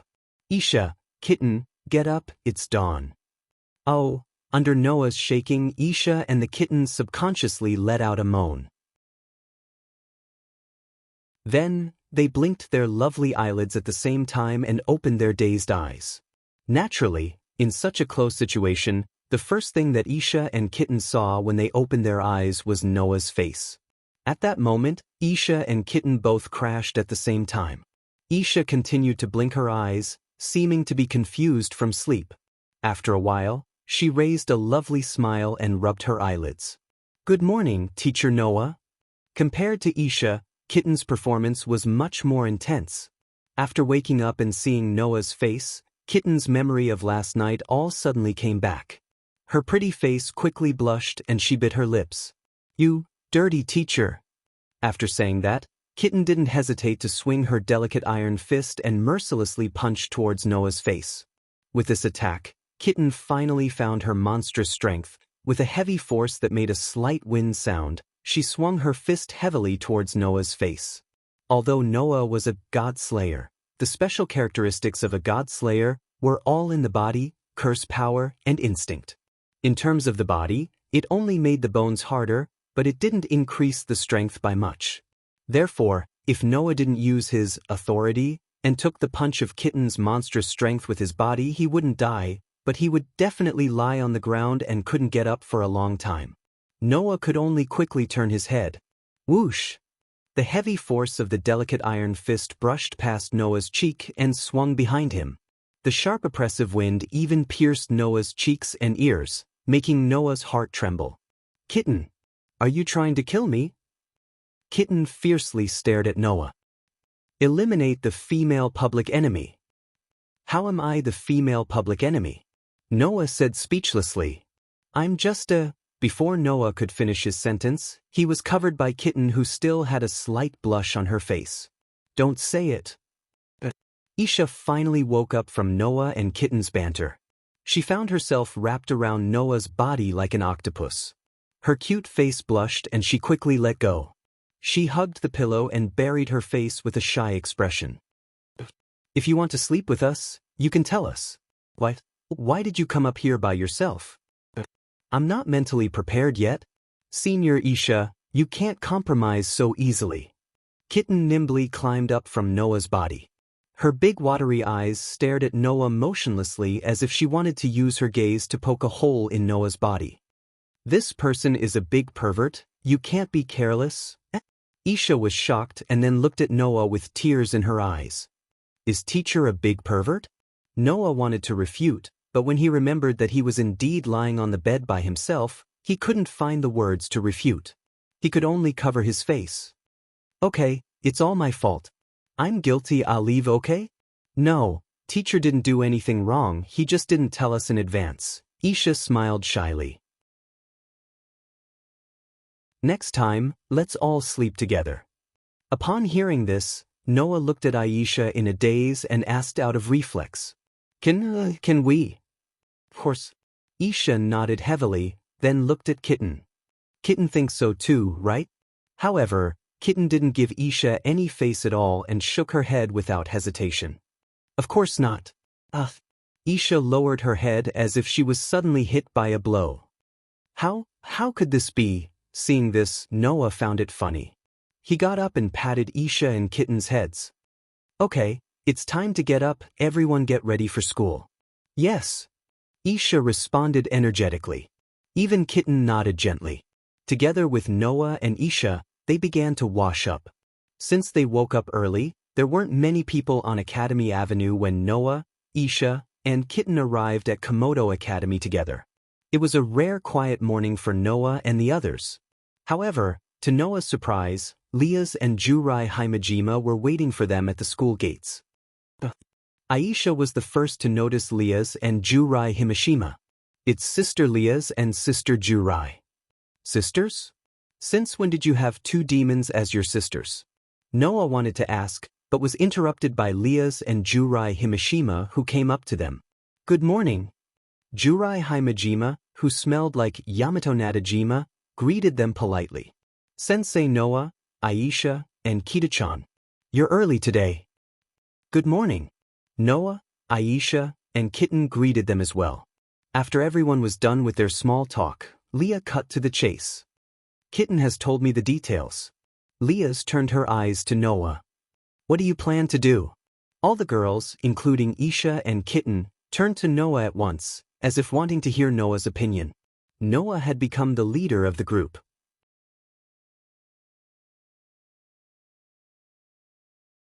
Chapter 6:23. Let me make this clear first. I don't intend to get involved. Before Noah could give his answer, Leah spoke her mind first. The holy sword is absolutely harmful to us demons. No demon would want to get their hands on a holy weapon that will cause a certain amount of damage just by touching it, not to mention the fact that the angel faction and the fallen angel faction are still fighting over it. If I get involved, it will develop into a problem between the demons, the angels, and the fallen angel faction. That's not what I want to see. Apart from some truly twisted people, no one would want to see the arrival of war. That was because every war would only mean huge casualties. The three factions had suffered great losses due to the war in the past and had yet to recover until now. They had fallen to the point where they could not survive without relying on humans. Therefore, Leah would never allow herself to get involved in an incident that would bring losses to the demon faction again. To put it simply, instead of getting involved, Leah chose to watch from the sidelines. To put it nicely, Leah wanted to give enough face to the angel faction and the fallen angel faction. To put it bluntly, Leah just felt that it had nothing to do with her and could not be bothered with it. Even if the battle for the holy sword between the angel faction and the fallen angel faction happened in her territory, Leah would still choose to watch from the sidelines. After all, if she got involved, not only would there be no benefits, but it would also cause all kinds of problems. As the next head of one of the pure-blooded demon families left in the demon faction, Leah's consideration was understandable. Of course, I also hope that you don't get involved. Leah met Noah's gaze and looked straight at it. Although you are a human, now that everyone knows that you are my fiancé, everyone will classify you as a member of the demon faction. If you get involved without permission, it will also cause the demon faction to be involved. Hearing that, Noah frowned. Regarding the engagement between Noah and Leah, as long as one knew about it, no one would take it seriously, including Noah and Leah herself. Noah had said before that the reason he didn't reject the engagement with Laius was because he was the one who suggested it when he made the bet with Riser. With so many demon nobles as witnesses, if Noah still refused to marry Leah after winning the duel, not only would it cause serious problems for Leah, but it would also directly declare that the bet was invalid. When the time came, the Phoenix family could use this as an excuse to make Laius fall back into Rizal's clutches. With this in mind, Noah decided to delay it for the time being. That was what Leah's herself thought. She kept saying that she was engaged to Noah, but with Rizal as an example, how could she really agree to marry Noah under the arrangement of her family? All she wanted was to marry the man she loved. How long had it been since Noah met Leah? It hadn't even been a month, had it? Moreover, the two had only interacted with each other a few times, such as consulting and heart-to-heart talks about life. If Leah was so dead set on Noah, it would be too easy to win her heart. With such considerations, both Noah and Leah chose to delay it for the time being, and when the limelight died down, there would be as many ways to make the engagement fall through. In other words, even though they kept talking about the engagement, neither Noah nor Leah really took it seriously. It was also because of this that Song Na felt that it was too early to talk about Noah and Leah's engagement. Basically, no one else really cared about this issue because of this reason. Anyone who really thought that Noah and Leah would get married just like that was either someone who didn't know the inside story at all, or a stupid onlooker. Of course, it was impossible for Sazax not to understand this problem, but he also chose to stand by and watch. Because the two of them couldn't get married in this situation, what if there was still development in the future? So, no one would know what would happen in the future. At least, for now, among those who knew, no one really thought that Noah and Leah would get married just like that. To be honest, the people who could be said to be Noah's love were Mira, Lysanna, and half of the Holy Son who made a 3-year promise with Noah in another world. And when it came to people who were close to him, there were many, and almost every world had them. Whether or not he could develop the so-called love with those girls would depend on the future. After all, there were quite a few girls who had a little physical contact with Noah, but it would be too much of a stretch to say that it was love or liking. That didn't mean anything at all. All in all, the development in the future would depend on the future. Currently, the only ones who were really related to Noah were Mira and Lysanna in another world. This was an undeniable fact. However, in the eyes of others, this was certainly not the case. Because the engagement between Noah and Leah was real. No matter how it would develop in the future, it existed now. This was enough for everyone to classify Noah as a member of the demon faction. Even if Noah himself didn't think so, others would think so. This was uncontrollable. In this regard, Noah only wanted to say, "What others think has nothing to do with me." Everyone present was stunned and couldn't react.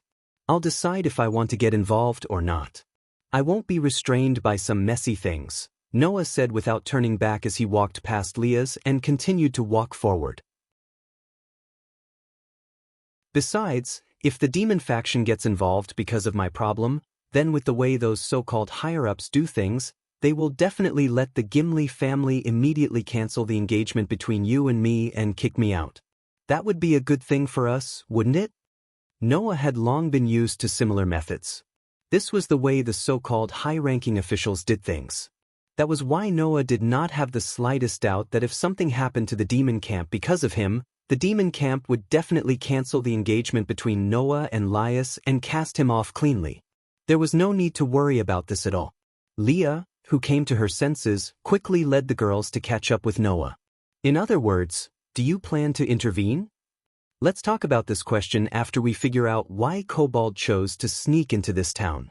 Noah sighed. So, before I find Korkabor, the angel camp and the fallen angel camp can mess around as much as they want.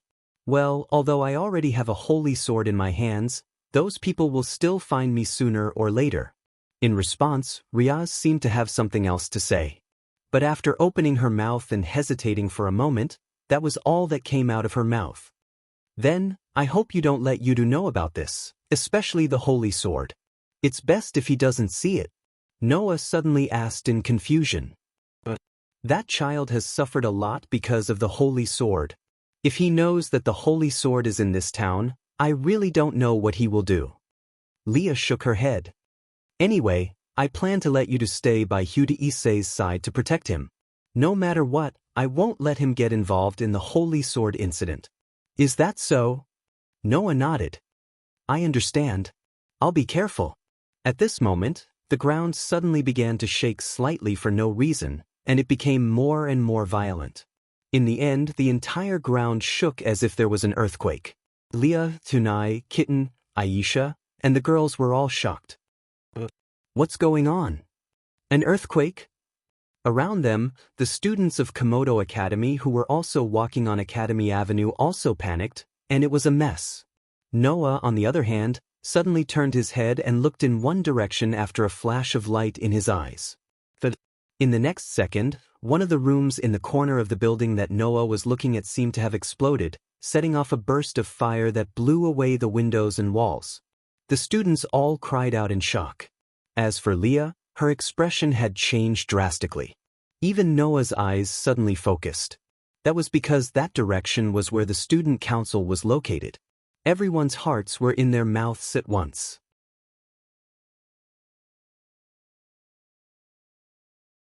Chapter 624. Everyone, go back to your classrooms. Don't run around the corridors.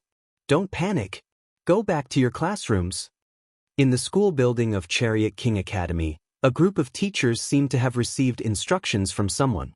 They calmed down the students who had already arrived at Chariot King Academy but had fallen into a state of panic due to the explosion at the student union. They arranged everything in an orderly manner. As the situation gradually stabilized, Noah, Leah's, Juno, Kitten, and Aisha ignored the teacher's instructions and rushed into the school building, sprinting toward the student union. It didn't take long for a room whose door had been blown away to appear before Noah and the others. The interior of the room seemed to have been ravaged by a fire. Not only were there glass shards and broken pieces of equipment everywhere, but the surrounding walls were also stained with scorch marks. Kana, Leah's was the first to rush into the student union, and saw it immediately. On the ground of the student union, blackened bodies were strewn all over the place. They were all members of the student union. Just like how the members of the Supernatural Research Department were all Leah's kin, the members of the student union were all Kana's kin. In other words, the people lying on the ground were all demons. If it was a simple explosion, the demons would never be so severely injured and collectively lose consciousness. In other words, the explosion was definitely not as simple as a normal one. In fact, Noah did sense a trace of power residue in the air. It was the power of light that came from angels and fallen angels. Kana. Leah's looked around anxiously, but did not see Kana's figure. Aisha. Noah pressed down on her shoulder. Heal them first. Yes. Isha, who was shocked by the scene in front of her, quickly came back to her senses. She quickly entered the room and squatted in front of the person closest to her. A pair of rings flashed on her fingers, covering her palms with a layer of soft green light. She began to treat the wounded. Kitten. Noah stared at the scene in front of him. Seeing that Leah's had lost her sense of propriety, he could only give orders for her. Please keep watch outside and don't let anyone come in. Understood. Both Jurai Himashima and Kitten nodded. They turned around and guarded the entrance of the student council office. Then, Noah walked into the student union. After looking around at the people on the ground, his eyes fixed on one of them. Almost at the same time, Leah noticed the person as well. She crouched down and picked him up. Zhuangji, wake up. Goo! The Jinlua Zhuangji groaned in pain. She seemed to have regained some of her consciousness, and she slowly opened her eyes. Lias, what's going on? She asked anxiously. Where is Zhang Na? We were attacked. Zhuangji's face was filled with pain, but she resisted the pain in her body and spat out these words with difficulty. The culprit is an officer of the fallen angel. The president was taken away by him. After saying that, Zhuangji's head tilted and she lost consciousness. Zhuangji. Leah was shocked. She's fine. She's just unconscious. Noah crouched down and checked Zhuangji's breathing. Everyone here, including the vice president, is just unconscious. It's not a big deal. Aisha can heal them all.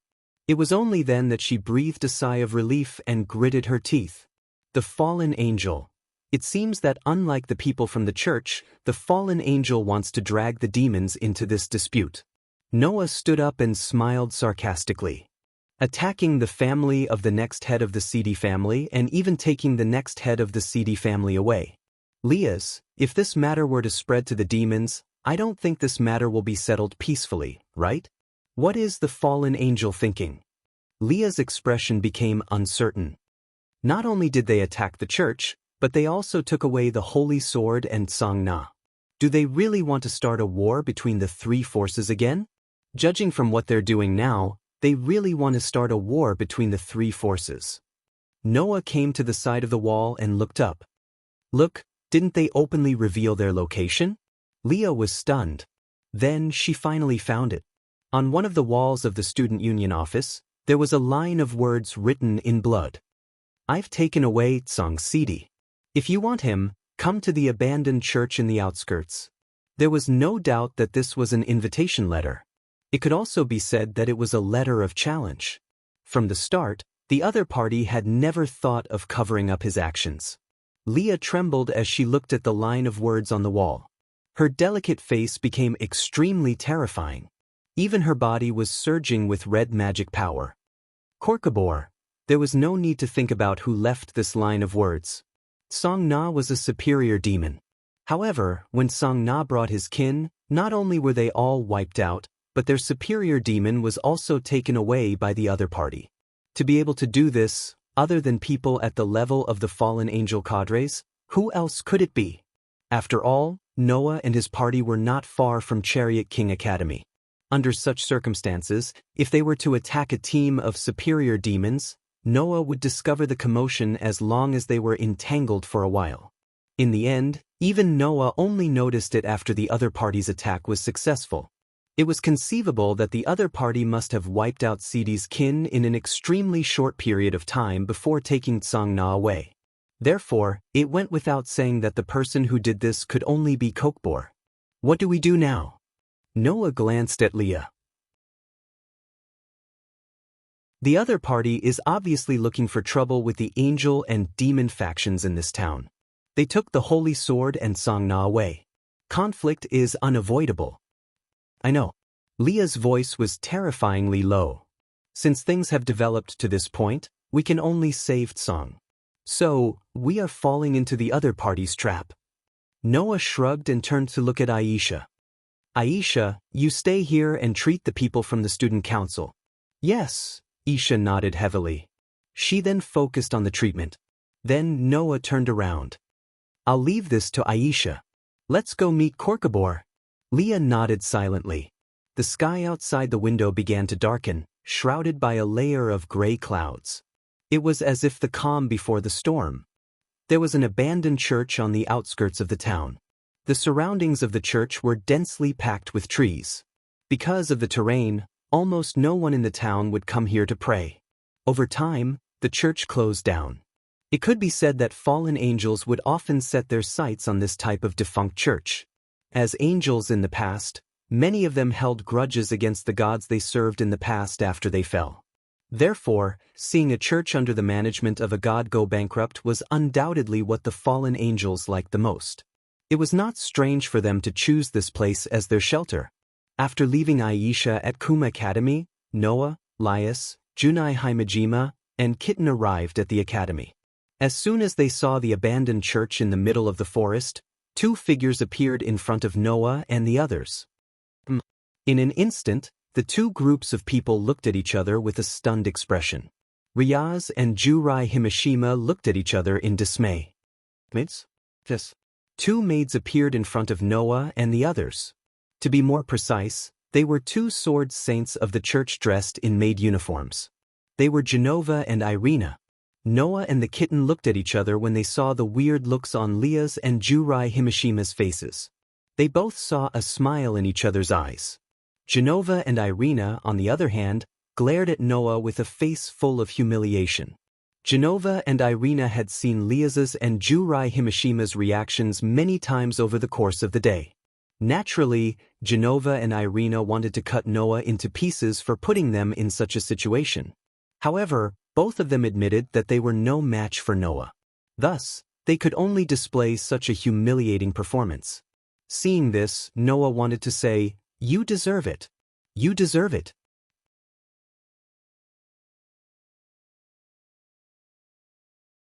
Chapter 625. Why are you here? As if he was deliberately hiding the humiliation in his heart, Genova stared at Noah with a sharp gaze. If I remember correctly, you promised us last night that you would tell Lias Jamanli about our conversation, right? You said it yourself. It's just a message. I can't control what decision Lias will make in the end. Noah curled his lips into a smile. However, since you asked me this question, it means that your purpose is the same as ours. You're all here for the fallen angel, right? In other words, you're also here for the fallen angel? Irina looked around at Noah, Lias, Jurai Himeshima, and Kitten. She seemed to be in a bad mood. In the end, the demons are still involved. If the higher-ups know about this, our evaluation will definitely drop a lot, won't it? So, sword saints of the church, you are here to retrieve the sacred sword, am I right? Leah stepped forward, crossing her arms and looking at Genova and Irina with an awe-inspiring air. I am Lias Jamanli. We know. It's just as the information said. You have the same red hair as your brother, the great demon king Lucifer. We recognized you from the beginning, Genova said coldly. Lias Jamanli, do you also want to participate in the fight for the holy sword? Hearing Genova's unfriendly words, Lias raised an eyebrow. You look like you have something to say. It's okay, just say it. We've already said that we don't want the demons to interfere in the fight for the holy sword. Genova's face was calm in the face of Lias' question. To the demons, the holy sword is a huge threat. Even if they can't get it, it's also a good thing if the holy sword disappears in the angels' camp. At least it can reduce the threat when the demons and angels clash. Genova's words had a hidden meaning behind them, and Leah's expression turned a little cold. I've said it just now.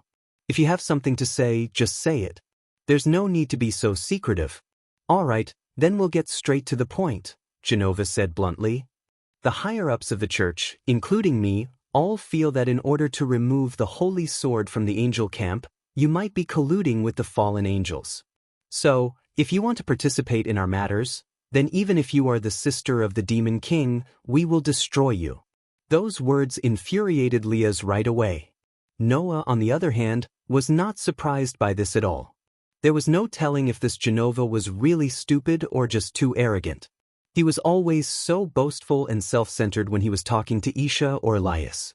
To be able to accuse Aisha of associating with demons in front of Noah, and to be able to speak bluntly about eradicating Leah's in front of her, this person either had some trump card that allowed her to not show weakness even when facing a superior demon, or she was just an idiot and a lunatic.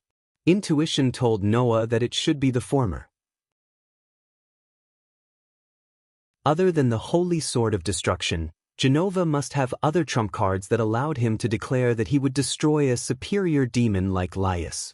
It was precisely because of this that Irina wouldn't choose to interrupt and follow Genova's lead. Obviously, the church's trump card this time was in Genova's hands. Genova felt that with that trump card, he could win even against a superior demon like Laius. That was why he was so arrogant. On the contrary, because he was not sure if he could defeat Noah even if he used that trump card, Genova would choose to back down when facing Noah no matter how aggrieved he was. That was all there was to it. There was no telling if she had thought of the same thing as Noah. She suppressed the anger in her heart and spoke coldly. I will never collude with the fallen angels. I'm only here because my friend, the next head of the Sidi family, Kana Sidi, was captured by Korkabor. The officers of the fallen angels captured Kana Sidi? Genova was finally shocked. What is that Korkabor doing? Irina asked in disbelief. He went to the church to steal the holy sword and captured Kana Sidi. Is he planning to start a war between the three factions? Coincidentally, we have the same question. Laius looked up at the abandoned church in front of her. That's why we're here. Genova and Irina were speechless. If Lias had gotten involved because of the holy sword, then both Genova and Irina would have attacked her.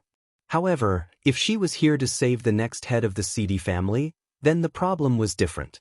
After all, if Laius had come here for the holy sword, then Genova and Irina could attack her. After that, the church could stand in the limelight in the name of justice. However, if Genova and Irina still tried to stop her to save Kana, then it would probably anger the demon camp and cause the church to be condemned. That was to say, this was just a matter of having a good reason. Korkabor clearly wants to involve the three factions in his dispute, and he doesn't care about the problem of causing a war between the three factions. It's useless for you to continue arguing here, Noah interjected casually from the side. Instead of worrying about the what-ifs, you should worry about how to deal with Korkabor. Whether you want to take back the holy sword or Kana, you have to go through Korkabor first. He's an officer of the fallen angels, and he's not someone you little girls can deal with. You don't even understand this and are discussing the what-ifs here. You're so stupid. That one sentence made everyone speechless. No matter how powerful and capable they were, the girls here were just a group of girls who had not even reached adulthood. How could they be as sharp as Noah, who had rolled and crawled in the dark world of the Dark Bullet? If you still want to argue, then say all you want here. Noah walked past everyone and headed toward the abandoned church as if he could not stand it any longer. I'll go in first.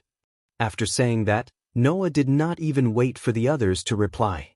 He walked directly toward the door of the abandoned church, pushed it open, and entered the church. Teacher! Seeing that Noah did not give her any face, Lias chased after him angrily like a young girl, which was rare for her. Seeing this, Himaji Majurai and Kitten also quickly followed. Even Genova and Irina looked at each other and followed in silence. As soon as he entered the church, Noah saw it. On the cross at the front of the church, a person was tied to it. His head was hanging and he was unconscious. Kana! Lias, who had caught up from behind, saw the person on the cross, and her pretty face changed abruptly. Then, an angry expression appeared on her face as she shouted to the surroundings. Korkabor! Come out! As soon as her voice trailed off, a mocking voice rang. Don't be so hasty, Sazak sister. This is a greeting gift. We won't kill him right away. As this sentence echoed throughout the church, a heavy pressure suddenly filled the surroundings. Lias, Himajmajirai, Kitten, Genova, Irina, and the others who caught up froze and could not move. Only Noah narrowed his eyes slightly as if he was not affected at all. He raised his head and looked at the top of the cross. There, a figure slowly descended. It was a man wearing an exquisite luxurious robe. With the cross as the background, the man looked like an angel descending from the sky.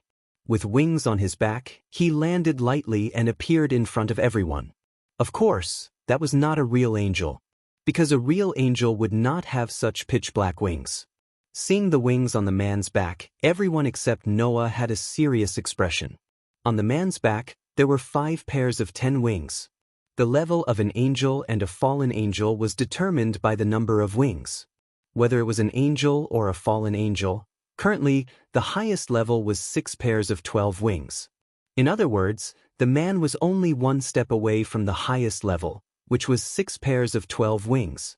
This was the fallen angel cadre who had survived the battle with the gods and demons Korkabor. Looking at Noah from above, Korkabor smiled. I've been wanting to meet you for a long time, God Slayer.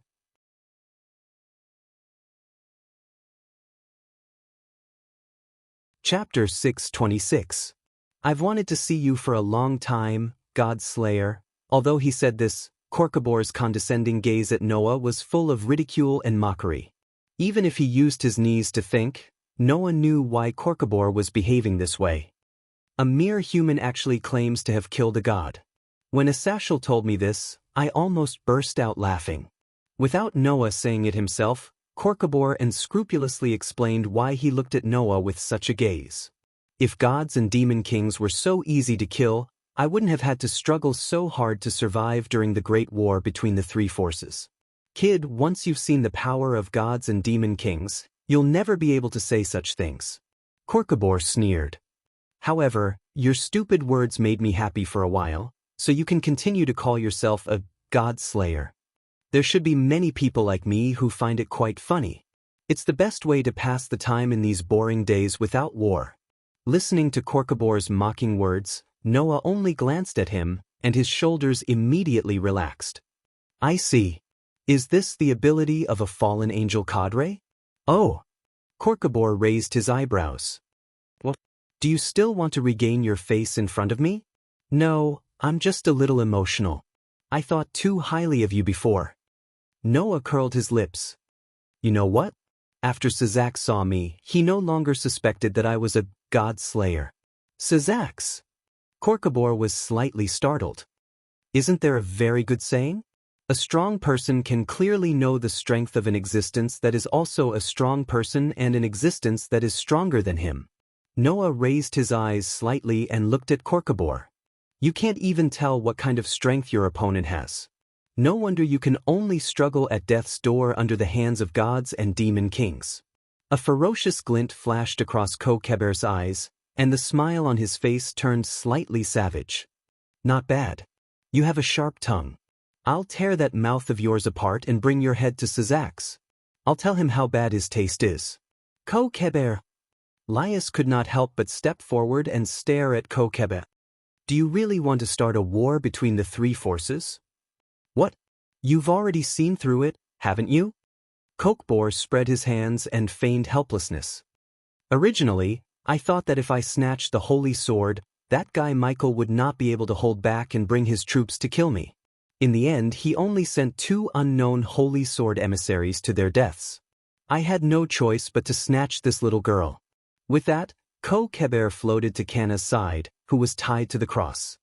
He reached out and placed his hand on the unconscious Kanna's shoulder. Since I can't do anything to the angels, then I can only do something to the demons. Coincidentally, I have my eyes on her. As long as I snatch her, Seraph should be here. With you here too, Sazax will not be able to hold back an attack, right? This is great. Lias's expression turned extremely ugly. Have you gone crazy? Crazy? I'll really go crazy if this continues. Kokeber could not help but laugh out loud, looking a little deranged. Ever since the war ended, I've been extremely bored every day. That guy Asashel even said that he would not start a second war. When I think about how I can only live in this boring life for countless years, I can't help but want to destroy everything. That's right. I can't take it anymore. Ko-Keber looked coldly at Laius.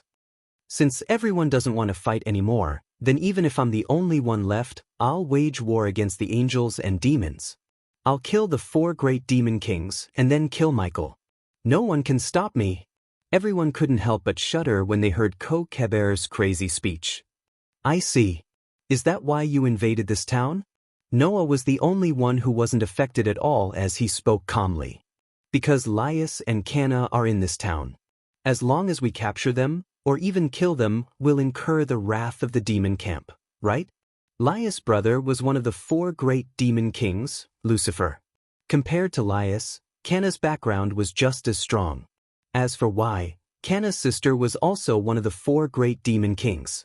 One of the 4 great demon kings, Leviathan Seraph Cassidy. She was Canna's sister by blood. In other words, Laius and Canna were not only the next leaders of the pure-blooded demon family, but their brothers and sisters were also 2 of the 4 great demon kings. If something happened to Laius and Canna, then Syzax and Seraph would probably go crazy, right? When that happens, Ko-Keber's goal of starting a war would be achieved. Well, choosing this town is more or less because of the God-Slayer. Ko-Keber looked at Noah with contempt. I just want to see what a stupid human who dares to claim to have killed a god looks like. After killing you, I'll tell others that I've killed the person who claimed to have killed a god, proving that I'm stronger than a god. If that happens, Michael will go crazy too, right? Should I say that this person is smart? Or should I say that this person is stupid? Should I say that he is smart? This person is like a madman who wants to start a war between the 3 factions by himself. Should I say that he is stupid? This person is meticulous enough to plan everything.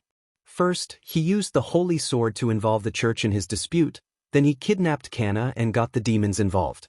After that, he wanted to kill Noah and Laius, driving the angel camp and the demon camp into a frenzy so that he could succeed. However, just as Song Na had said, Noah's identity as the God-Slayer had indeed attracted people with ill intentions like Korkabor. This was indeed a sensitive matter for the 3 major factions, and there was a possibility that it could trigger a war between the 3 major factions. In the end, it was impossible to get rid of a fly no matter how hard one tried. Unfortunately, Ko-Keber still miscalculated. I stole the holy sword, but in the end, the highest ruler of the angel camp, Michael, did not come. I stole the demon king's sister, and in the end, the highest ruler of the demon camp, the 4 great demon kings, did not come either. Noah could not help but laugh. It was a very sarcastic laugh. You just want to tell us that you put on a one-man show, right? Ko-Keber snorted coldly.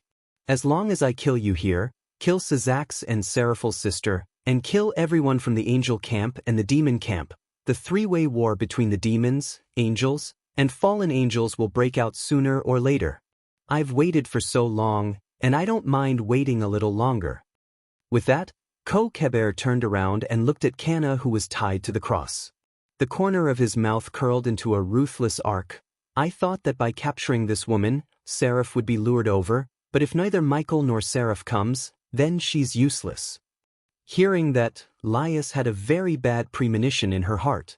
Then, she finally thought of something, and her pretty face changed drastically. Amidst the sound of space vibrating, a rich power of light appeared in Ko-Keber's hand. It was as if a large number of fireflies had gathered together and gathered in his palm. Not long after, a dazzling, gigantic spear of light that was taller than a person and as gorgeous as if it was specially decorated appeared in Ko-Keber's hand. Ko-Keber raised it up. Don't hate me. If you want to hate you for being Seraphil's sister. Hate this overly peaceful world. With that, the gigantic spear of light was swung by Ko-Keber. It rubbed against the air, and amidst the sharp sound of air tearing, it viciously pierced through the heart of Canna, who was tied to the cross. No! Liaz let out a miserable cry. Both Jurai Himashima and Kitten widened their eyes, but they knew that they could do nothing to stop it. Almost instinctively, they turned their heads away. Only Genova and Irina undid the bandages on the holy sword of destruction, while Irina transformed the holy sword of mimicry from its rope form into a sword form. They raised the holy sword in their hands and prepared to fight Corkbore. Under such circumstances, the dazzling spear of light landed heavily on the cross. Boom! A loud explosion rang out.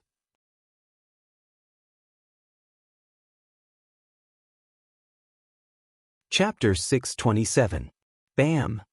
Amidst the deafening roar, the tall cross inside the abandoned church suddenly exploded under the direct attack of the spear of light containing terrifying power. It completely turned into fragments, shooting in all directions like bullets. Danger! Genova and Irina, who were already prepared, were the first to react. They each raised the holy swords in their hands and used them as a shield in front of them. With a series of clanking sounds, they blocked all the pieces of debris that shot out like bullets. Minister! Zhu Nai and Kitten also reacted in an instant. They both leaped in front of Laius and crossed their arms in front of their bodies. In front of Zhu Nai, an intricate magic circle spun out and blocked all the debris like a shield. The kitten was even more direct. She didn't even use magic and instead spread her arms in front of Laius with her superior defensive prowess, stopping all the pebbles from hitting her. Canna! Laius, who was protected by Zhu Nai and Kitten behind her, could only stare at the cross anxiously as she screamed at the top of her lungs. However, almost at the same time, a calm voice came from beside Laius. Don't worry, Canna is fine. Upon hearing that, everyone, including Cobalt who was holding the spear of light, instinctively turned their eyes to the source of the voice. When everyone saw the scene in front of them clearly, they were all stunned. The one who spoke was, of course, Noah. However, he was not the only one in Noah's direction. Without anyone noticing, Canna, who was still tied to the cross a second ago, was now in Noah's arms. She was being carried in a princess carry by Noah. Wadash! Cobalt was shocked. He quickly turned his head and looked at the spot where the cross used to be. There, the cross had suddenly collapsed into a pile of debris and no longer existed. Canna, on the other hand, was lying in Noah's arms. Undoubtedly, a second ago, Cobalt was still aiming his attack at Canna, who was firmly tied to the cross. At this time, Song Na was lying in Noah's arms. What did this mean? This meant that in the instant Ko Keber launched his attack, Noah had not only arrived in front of the cross but also beside Ko Keber in a way that Ko Keber could not detect, but had also rescued Song Na and returned to his original position. The way Ko Keber looked at Noah changed completely. When, ignoring Ko Keber's shock and confusion, Noah did not even look at Ko Keber as he squatted down. It was only then that Leah came to her senses and hurried to Noah's side. She crouched down and checked Canna's body before heaving a sigh of relief. There weren't any obvious injuries on Song Na's body. He had only fainted. Come to think of it, Ko Keber must have knocked Song Na unconscious from the very beginning and captured him. Then, when Song Na's kin rose up to resist, he immediately launched a large-scale counterattack, which led to the explosion of the student council and the annihilation of Sidi's kin. After handing Canna to Leah, Noah stood up and looked up at Ko Keber. The moment Noah stared at him, Ko Keber felt an inexplicable chill in his heart as if he was being stared at by some monster. His body trembled, and Ko Keber could not help but sway. What is this feeling of danger? Noah narrowed his eyes slightly and smiled. Looks like you're not that weak after all. Even if you couldn't detect your opponent's strength when you first met him, you still felt danger when you were being stared at.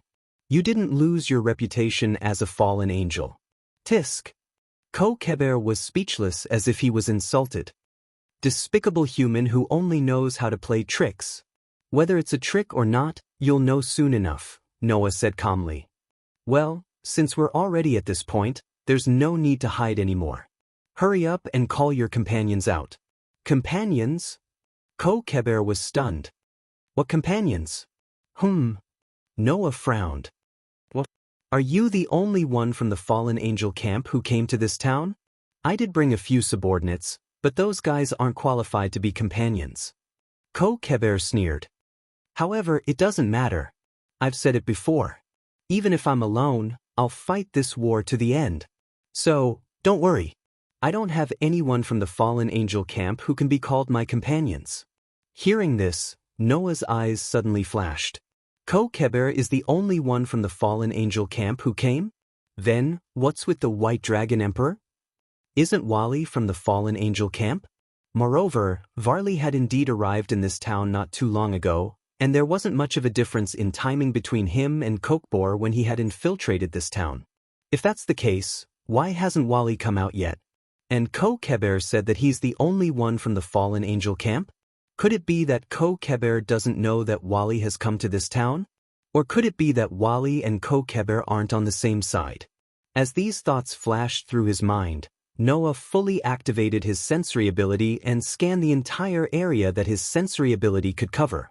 After confirming that there was indeed no aura that could compare to Ko-Keber's, he calmed down. Well, that's fine too. Noah's gaze turned cold as he looked at Ko-Keber. Then, I don't need to worry about other things. I'll just deal with you directly. Ko-Keber was enraged. Don't get too carried away. The 5 pairs of black wings on his back shook, and Ko-Keber's entire body emitted a dazzling halo as he gathered an extremely large amount of light power. As Ko-Keber roared, the massive amount of light power directly transformed into a gigantic spear of light as the air vibrated. It continued to absorb the light power that was hovering around Ko-Keber, and as if a heart was beating, its body expanded bit by bit. Seeing Ko-Keber raise the spear of light that looked like it could pierce through heaven and earth, the expressions of Leah's and the others completely changed. Get out of here quick! Without any hesitation, Junai and the little cat spread their demonic wings and darted out of the abandoned church, with Leah's in the lead while carrying Kangna in her arms. Genova and Irina also turned around and rushed out of the door of the abandoned church without a care in the world, leaving this dangerous place. Then, as if a heavy mountain with a sharp tip had descended from the sky, the spear of light suddenly shot out and landed heavily on Noah, the only one who was still standing in the church. Against the wind pressure, the spear of light landed heavily on him. The abandoned church in the middle of the forest was abruptly shattered by a violent shockwave, stirring up a violent gale and intense flames that instantly enveloped the entire scene. Kacha kacha! Without any suspense, the ground was continuously cracked by the shockwave-like winds and waves that rippled outwards one after another. Pa pa pa pa. Trees were toppled one after another. Ugh! With Leah's in the lead, the group of girls who escaped the abandoned church without looking back were all caught in the violent shockwave and blown away like kites with their strings cut. Some fell to the ground, while others directly crashed into tree trunks and slid down. Relying on her superior defense to withstand the impact, Kitten stabilized herself after rolling on the ground and looking at the intense shockwave and flames before her. Her big, watery eyes could not help but tremble. Teacher, it was not just Kitten. Even Leah's and Junai were looking ahead worriedly and kept quiet. Boom! At that moment, a clear muffled sound suddenly rang out from the center of the intense flames and violent shockwave. Growling.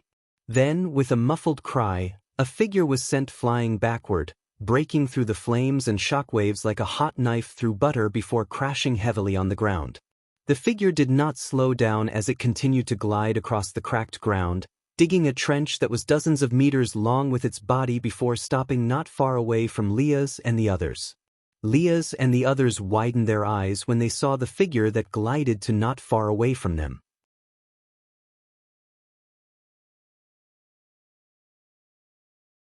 Chapter 628. Leah's, Junai, Kitten, Genova, and Irina watched as the man was sent flying by a heavy object, leaving a long trench in the ground and slid down in front of them. The 5 girls could barely react in time. Meanwhile, Ko-Keber, who was rubbing his face against the ground, leaped up abruptly. He covered his face as he stared ahead in fury and disbelief. How is this possible? Under Cockbur's gaze, a figure slowly walked out from the center of the raging storm and the intense light of the flames. It was none other than Noah, who was completely unscathed. How is it? Noah asked calmly as he walked toward Korkabor. Although he's a fallen angel cadre, it shouldn't be embarrassing to be kicked away by a godslayer, right? Hearing that, Laius and the others finally understood what was going on. However, after understanding, all the girls stared at Noah and Korkabor in a daze, unable to react in time. Kicking a fallen angel cadre away? Is this for real? Bastard! Korkabor's face was terrifyingly dark, but it was more of disbelief and anger. Why? Why is my attack ineffective against you? If it had been anyone else, they would have thought that Noah had blocked Korkabor's attack and then returned the favor with a kick, right? However, as the attacker, Korkabor clearly saw it. The spear of light that he had unleashed with all his might actually stopped when it landed on Noah's body. Then, it shattered and exploded, destroying the abandoned church and the surrounding environment into a complete mess. However, it could not bring any harm to Noah at all. That was the reason why Korkabor was shocked and in disbelief.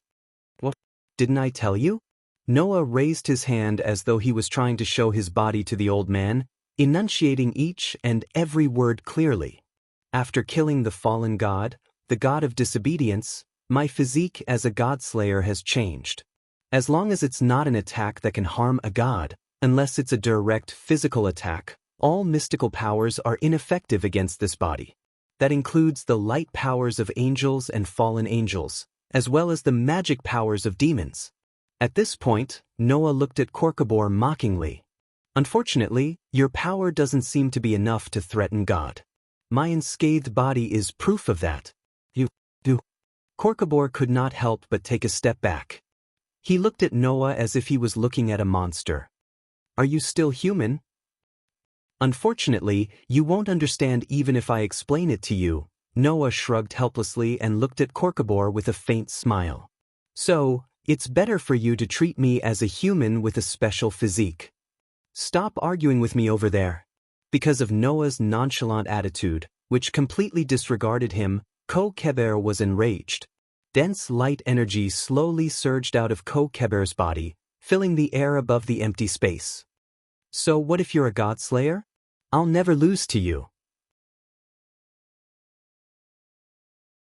With that shout, the power of light emanating from Korkabor's body suddenly turned and converged into a sword of light in his hand. As long as I kill you, the godslayer, and then go to Michael's place to show off, my goal will be achieved. After saying that, the wings on Korkabor's back flapped, and his body shot out like an arrow from a bow. He suddenly charged in Noah's direction, and the sword of light in his hand, which was wrapped in rich light power, brought along a sharp force that tore through the air as it viciously slashed down at Noah. Ear-piercing sonic booms rang out continuously. You really don't learn to be obedient.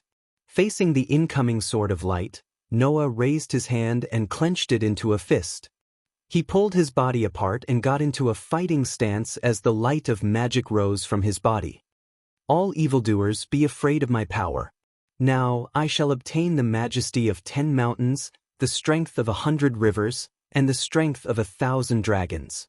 The majestic me shall raise the ferocious power of slaying dragons, words that could give him the physique of a dragon, divine skills that far exceeded intuition and wildness, and the ability to kill dragon-like creatures reverberated in the surroundings like sound waves.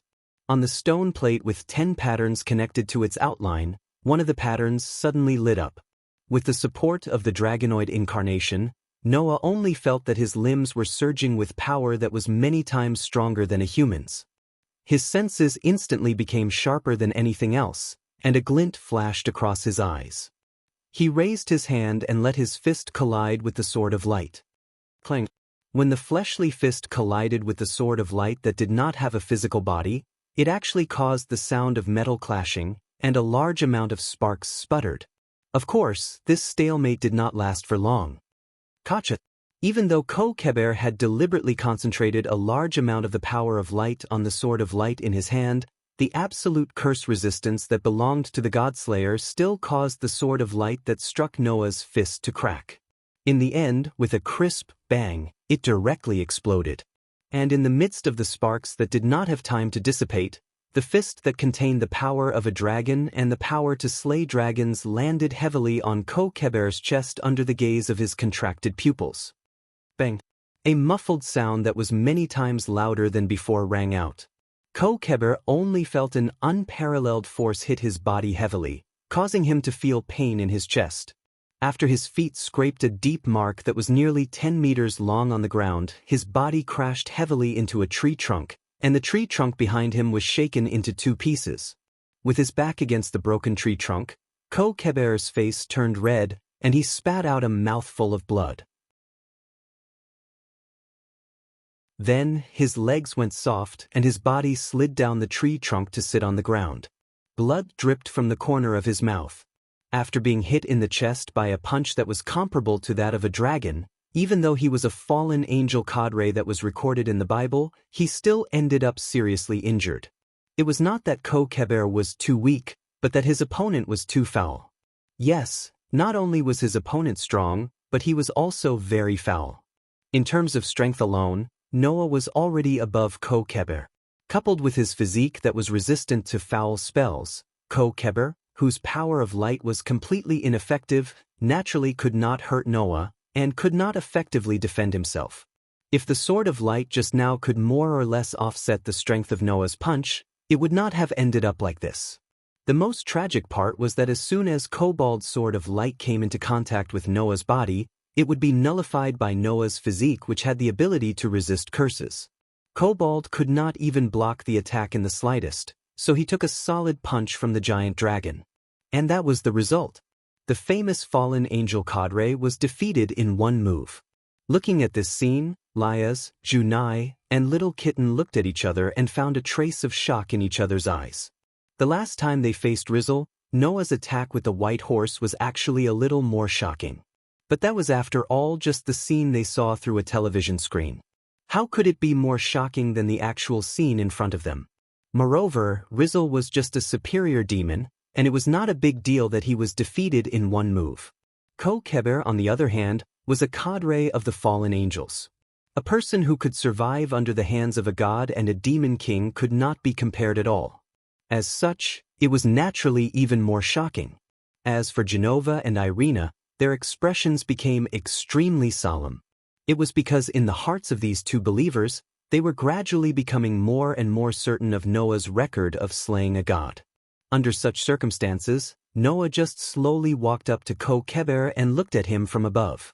Just like how Kokheber looked at Noah from above in the abandoned church at the very beginning, his eyes were full of ridicule and mockery. You're a historical figure who once survived under the hands of a god and a demon king, right? This time, can you also survive under the hands of a god-slayer, like me? Kokheber raised his head with difficulty and stared at Noah, and suddenly laughed. Anyway, I'm satisfied that I've lived longer than a god and a demon king. Everyone was stunned by his words.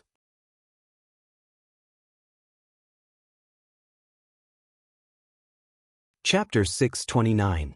Live longer than the gods and demon kings? Kokheber's words, however, left Liaz, Junai, Kitten, Genova, Irina, and the other bystanders stunned. What did that mean? Living longer than the demon king was pardonable. After all, the former 4 demon kings had all died in the Great War between the 3 factions. It was understandable for Kokheber, who had lived until now, to say that he had lived longer than the demon kings. But what did he mean by living longer than the gods? Even Noah was stunned and confused, let alone Liaz and the rest. Kokheber laughed out loud as he saw everyone's reaction, including Noah. It was as if he found it funny from the bottom of his heart, as if he was mocking their ignorance. That's right. You don't know yet, so let me tell you. The next moment, Kokheber's words were enough to shake everyone's heart. In the great war between the 3 factions, other than the 4 demon kings, the gods had also died. Kokheber's laughter echoed with the word dead, echoing clearly throughout the empty space. Liaz and the rest were all stunned. What? Irina was the first to speak, a little confused. What did he just say? No one answered Irina's question. That was because everyone else also had a blank look on their faces. Even Noah was shocked. You said that God is dead? What? As the God Slayer, You don't know that the God in the Bible is dead? Kokbor held his chest and coughed as he mocked. But it's normal that you don't know. Humans are a bunch of creatures who can't avoid praying to the gods. No one knows what will happen to humans without the gods. Even Athashel ordered us not to let his subordinates know. Only the leaders and some members of the three factions know the truth. But I can tell you clearly that God is indeed dead. This time, everyone finally came to their senses. God is dead? Both Genova and Irina were in a daze. It was as if their souls had left their bodies, and they had no reaction. Do you know what you're talking about? Leah's could not help but cry out in disbelief. I've never even heard of such a thing. No, everyone should have heard of it. Your superiors should have also told you that out of the three great factions, all of them have fallen to the point where they can no longer continue without humans, right? Kokbor laughed coldly. You have to know that in the heavenly realm, angels are created by God. Even if they die, God can continue to create new angels. Under such circumstances, why would the heavenly realm become unable to continue without human beings? Hearing this, Genova and Irina's delicate bodies shuddered at the same time, and even their pupils contracted. Could it be? A guess also emerged in Noah's mind. Is it because the God in the Bible is dead, and pure angels can no longer be born? That's why the heavens have fallen to the point where they can't continue without relying on humans? Well, don't you know very well? Kokbor laughed in an extremely sarcastic manner. After the Great War, all three factions suffered heavy losses. The angel faction lost their god that they relied on, the demon faction lost all demon kings and most of the pure-blooded demons, and the fallen angel faction had nothing left except for their leaders. It was an indescribable tragedy, especially for angels and fallen angels. If they did not mate with humans, they would not be able to reproduce at all. The number of fallen angels could still be increased through the fall of angels, but pure angels would no longer increase after losing their god. This is the best evidence. As soon as he finished speaking, bang was heard. Elena had already fainted and collapsed on the ground. Impossible! Impossible! Genova used the holy sword as a support. Her knees gave way and she knelt on the ground. After a while, she screamed in Kokbor's direction. You're lying. If God is no longer here, then what's with our power? The exorcists from the churches could only use the power of exorcism after receiving God's blessing and stand out from the category of ordinary humans. If God was dead, then how could the exorcists of the churches continue to exist? That Michael fellow did well. Kokbor answered Genova's question with a funny look on his face. He replaced God and controlled the angel and human believers. He used the system that God left behind to manage human beliefs so that the prayers, blessings, and exorcisms that were dedicated to God could be carried out to a certain extent. However, there were still loopholes in some aspects. If you think about it carefully, you'll understand. Compared to before, there are many more cases of heretics and believers being abandoned, right? Therefore, people with devout beliefs like Aisha would also be abandoned and reduced to witches. This was the reason. After hearing Kokbor's words, Genova sat on the ground, paralyzed. His expression was extremely pathetic, and one could not bear to look at him. As a servant of God, serving God was his mission to live to this day. He had devoted his entire life to his belief in God, and was even willing to sacrifice himself for it. This was a believer. Now that they knew that God no longer existed, it was equivalent to losing the meaning of life for believers who believed in God. It was only natural that they would end up like this. In the end, I was forced to flee in a pathetic state during the war. After the war, they all died before me. What am I not satisfied with?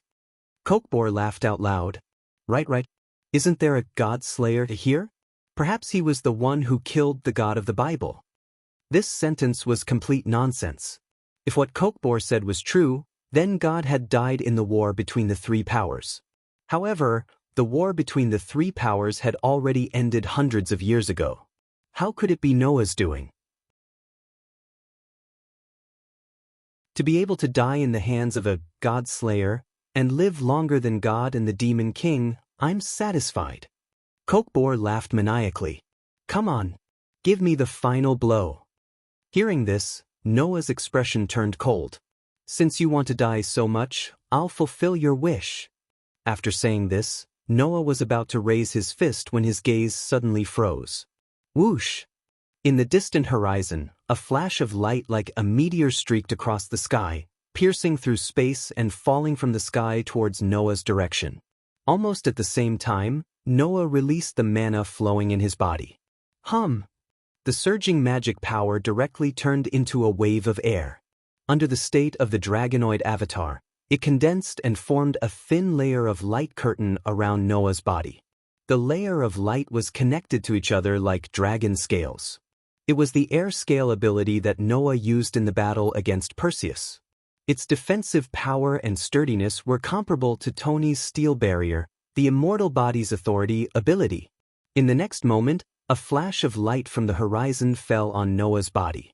Boom! As if a meteor had hit Earth, a monstrous impact spread out in a ring shape, setting off violent wind waves and bursting out with blinding flashes that shook the surroundings. Laias and the others did not even have time to react before they were drowned by the terrifying impact and disappeared without a trace. And at the center of the impact, Noah just raised one hand, his whole body rippling with the air scale's light membrane, blocking the terrifying attack from the front. Looking up, Noah saw it clearly. In front of Noah, a thick figure was directly hitting the air scale that covered Noah's body. The scene was like a meteor hitting a person whose body was shining, and the two were in a stalemate. As for the body of the meteor, it was a person wearing pure white full-body armor. The armor was inlaid with blue jade everywhere, even his face was covered under the armor, and a pair of blue light wings on his back. Seeing the pair of light wings, Noah's eyes flashed. Wally! The one who came was the White Dragon Emperor. Wally raised his head under the helmet and said word by word. I said, I will come to you again. As soon as he finished, Wally raised a hand. Divide, eat. The next moment, Bao Yu on Wally's armor issued a deep voice, causing Noah's air scales to suddenly darken. Boom! A violent bang resounded through the sky.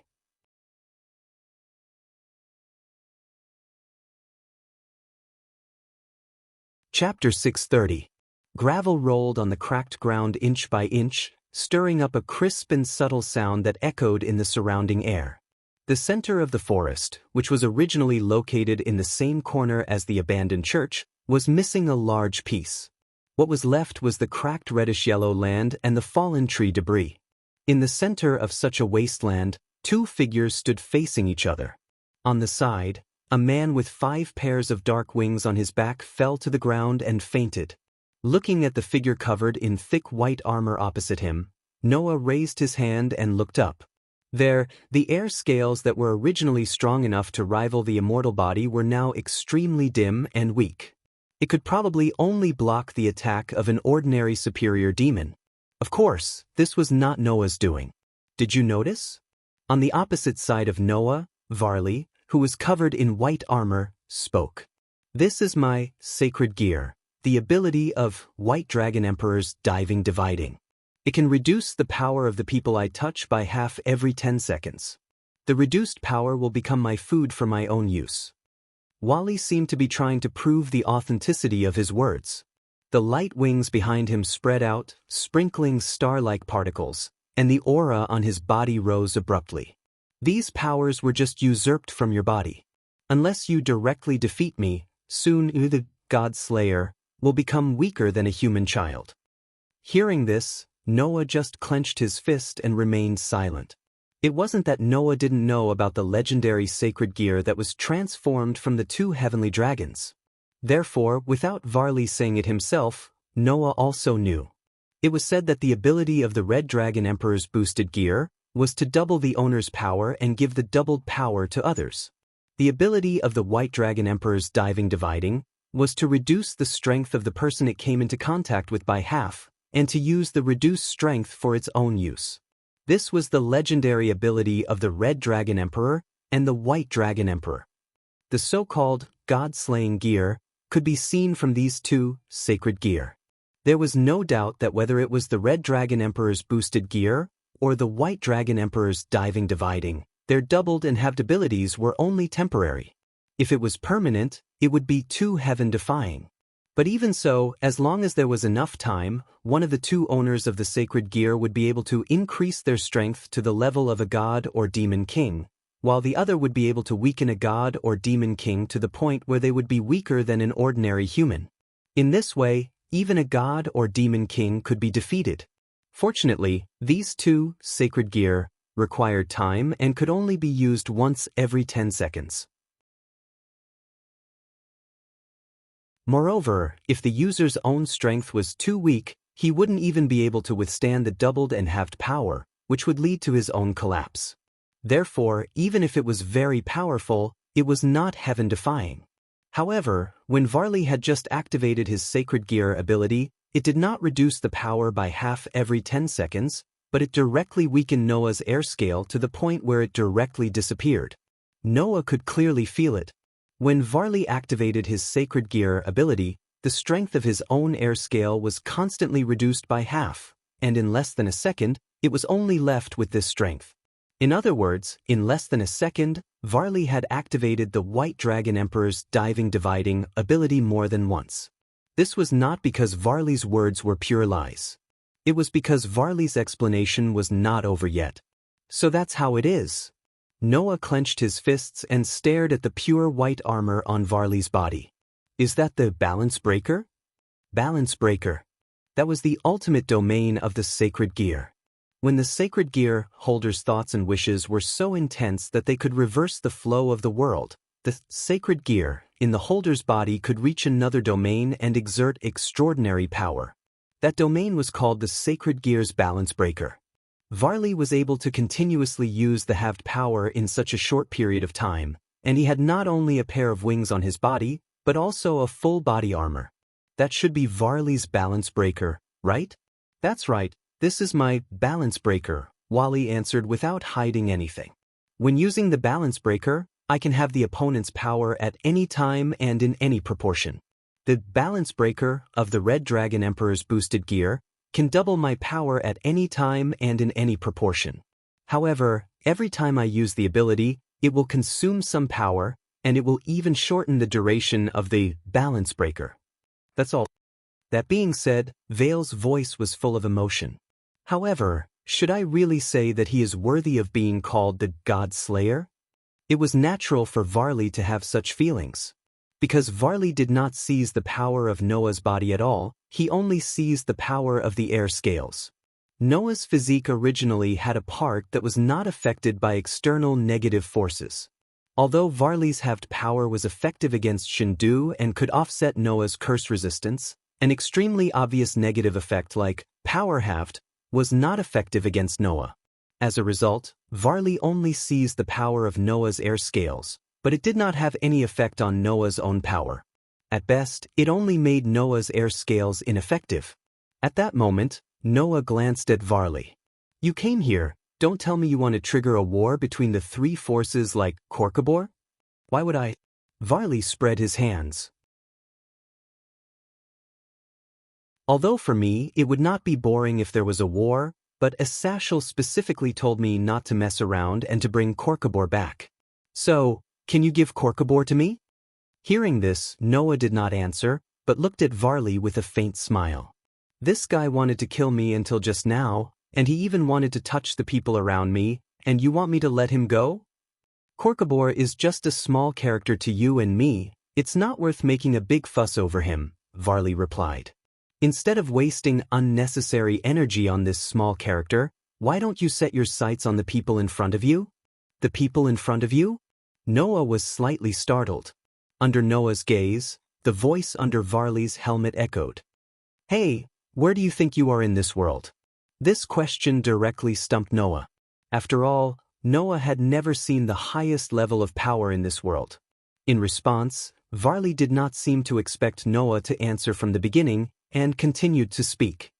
If you really have the ability to kill gods, then, in my opinion, you can at least be in the top 20 in this world. Top 20? Noah raised his eyebrows. Don't think that I am underestimating you, this is indeed only my preliminary estimate, but with such an evaluation, you should be satisfied. Varley's voice became a little distant. Just like how demons, angels, fallen angels, and even humans have differences in strength, gods also have differences in strength. There are relatively weak gods, but there are also terrifyingly strong gods. Noah naturally understood this principle. Just like the god of disobedience, there were also levels. The lower level, god of disobedience, could even be sealed by humans themselves. The power of the highest level god of disobedience, such as Velislana, Meker, and the Trinity of Athena, was much stronger than the lower level god of disobedience. In this world, the top 10 existences can easily kill gods. Varley's strong and powerful voice passed into Noah's ears. The one ranked first is even said to have unlimited power. Noah immediately understood what Varley meant. You can kill a god, but those in the top 10 can do the same. Moreover, it's easy for them to do so.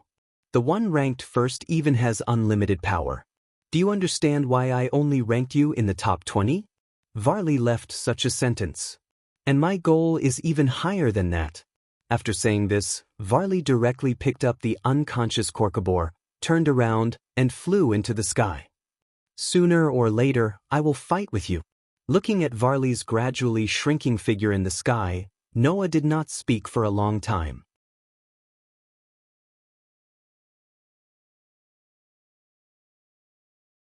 Chapter 631. Colt King Academy, Infirmary, that'll do. Noah nodded after spraying disinfectant on the knee of a second-year female student who was injured in PE class and sticking a medical bandage on it. Remember not to let your knee touch the water. You'll be fine after a while. Yes, thank you, teacher. The female student, who was looking at Noah with eyes full of love, stood up reluctantly. Then, with the help of her blushing classmates, she walked out of the infirmary. Looking at the two female students who were extremely reluctant to leave the infirmary, Noah could not help but smile bitterly even though he was used to this scene. Then, he looked out of the window as his thoughts began to wander.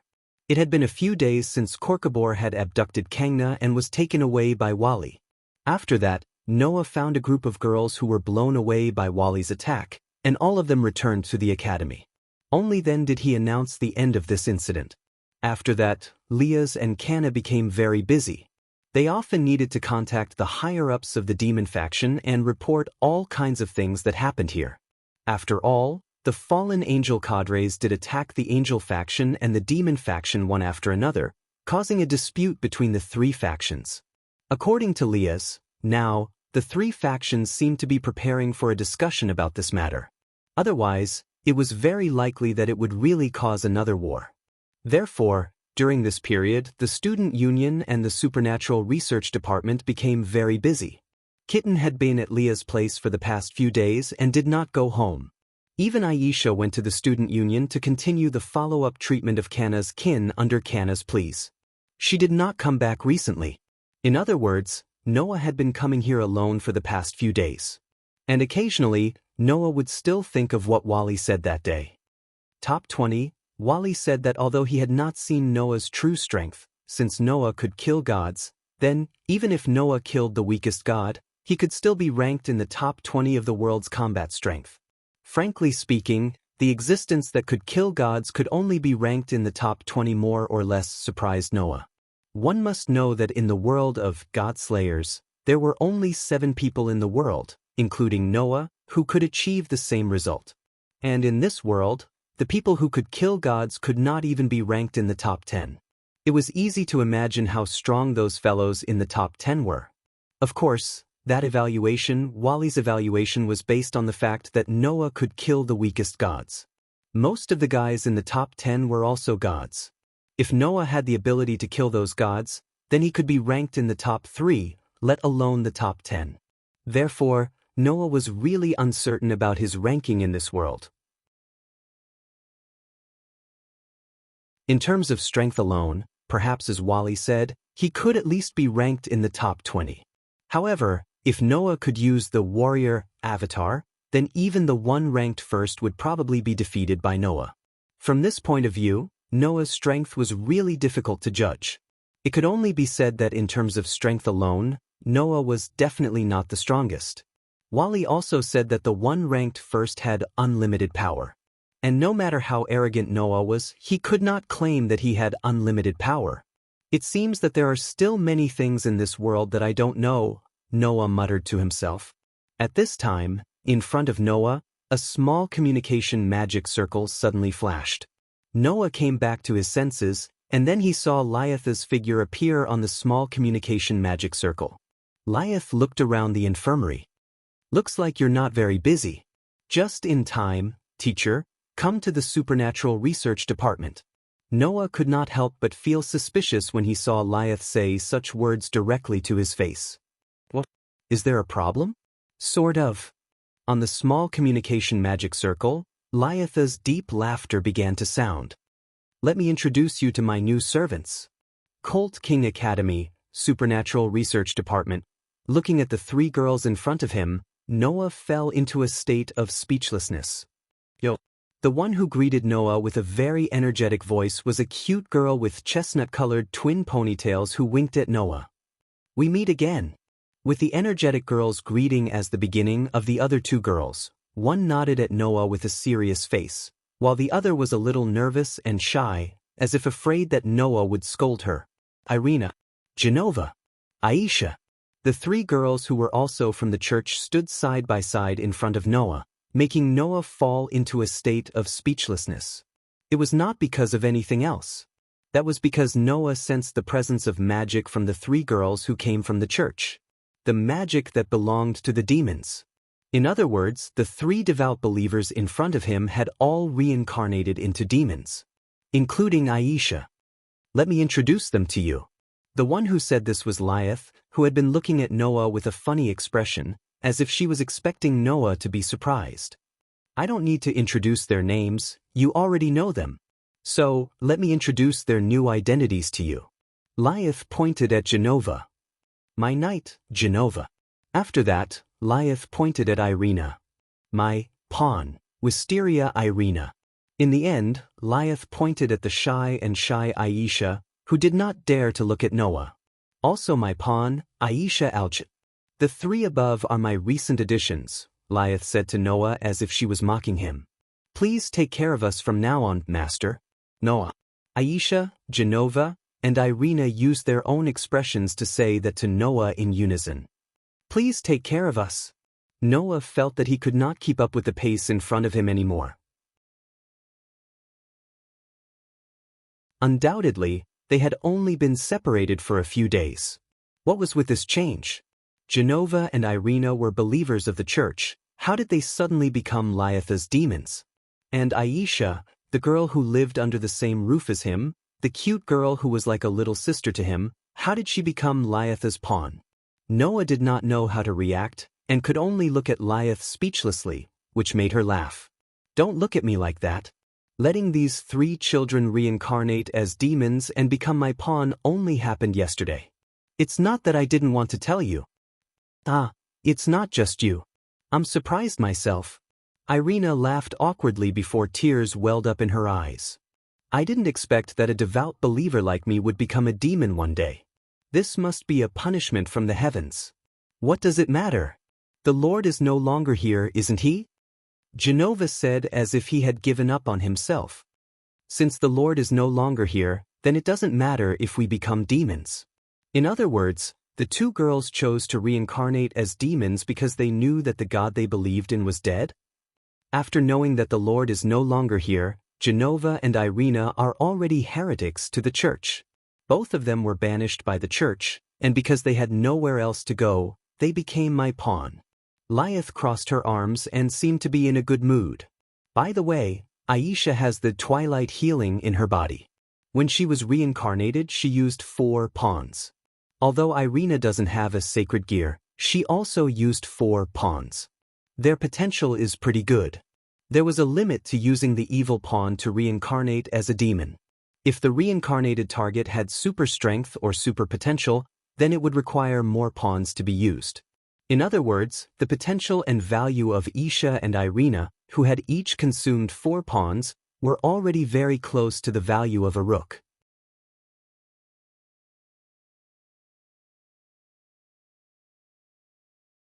Chapter 632. In the evil piece, other than the king, every other piece had its own value. The value of a queen was equivalent to 9 pawns. The value of a rook was equivalent to 5 pawn. The value of a knight was equivalent to 3 pawns. The bishop was worth 3 pawns. The value of pawn belonged to the lowest level of the base. When the evil piece was used, the evil piece would evaluate the value of the target based on the target's strength, ability, potential, and other aspects. The higher the value, the more evil pieces would be consumed. Both Aisha and Irina used 4 pawns when they were reincarnated. In other words, the value of Aisha and Irina was very close to the value of 5 pawns rooks. However, it was not surprising that the sacred gear, which was called the Twilight Healing, was lodged in Isha's body, so it was not strange that she had such a value. Irina did not have any special abilities, but she was chosen by the sacred sword and became its wielder. Her value was unimaginable. As for Genova, since there were only 2 knights in the evil piece set, and Leah's already had Yudo Kiba's knight, Genova should have only used 1 knight as well. However, the value of a knight was equivalent to 3 pawns. Genova, who used this chess piece, was definitely worth more than 3 pawns.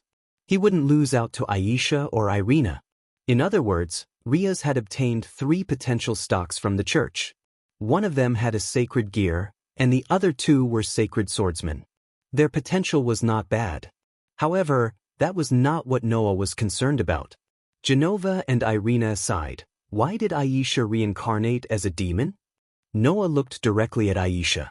After hesitating for a moment, he asked with uncertainty, "Aisha, are you dissatisfied with me, so you chose to join Riaz?" It's not like that. Aisha's head shook like a rattledrum as she tried to explain in a panic.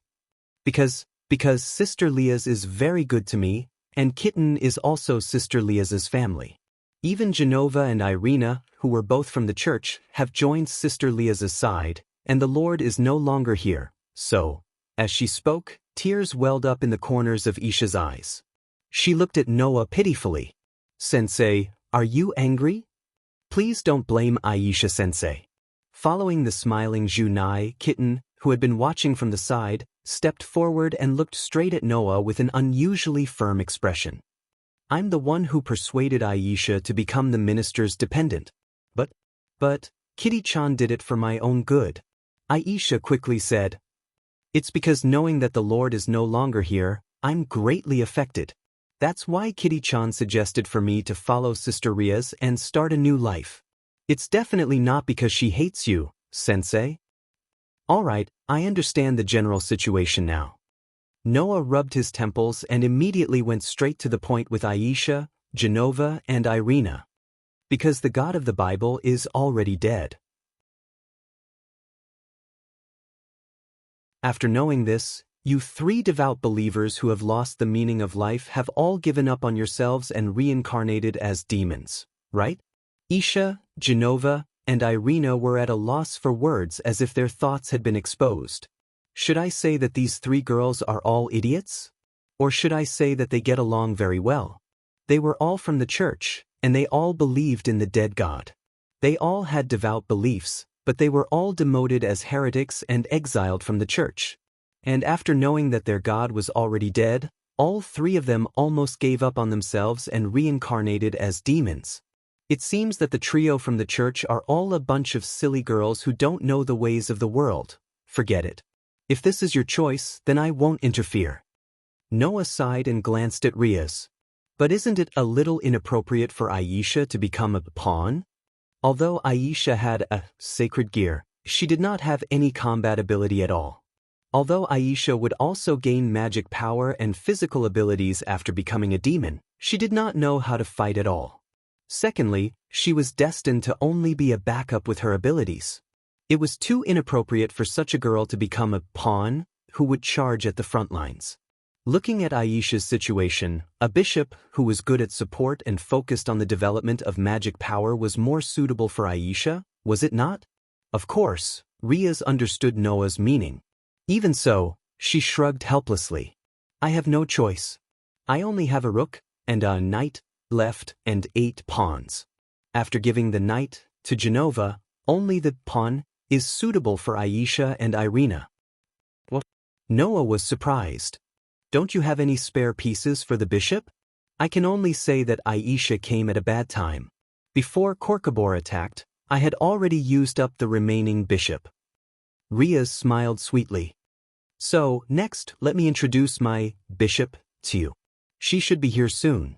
Just as she finished speaking, the magic circle carved on the ground of the Supernatural Research Department suddenly flashed. Bang! Amidst the scorching flames, a figure slowly appeared in front of everyone. When Noah saw the full appearance of the person who appeared in the flames, he frowned. It was a girl. She was wearing an elegant dress, her blonde hair tied into a drill-like double ponytail hairstyle. She was short, but her figure was much more prominent than other girls of the same age. She looked to be only 14 or 15 years old. The girl seemed to be a little nervous as she clutched her dress, her eyes constantly glancing at Noah's direction. Her face was slightly red, and she purposely made herself sound very calm as she raised her head and puffed out her chest. I'm Rebel Phoenix. Phoenix. The girl in front of him was the one who was summoned by Rizel and defeated by Noah's white horse in one move. Later, she begged Noah to let Rizel go, and called Rizel brother. After such a long time, the girl who was supposed to be Rizel's sister and Rizel's kin had appeared before Noah once again. She had actually become Rizel's bishop. Noah had heard that superior demons with evil pieces could exchange their pieces with each other, but the condition was that the pieces must be of the same type.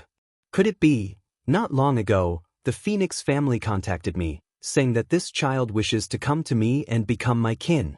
Rizel pushed Rebel in front of everyone.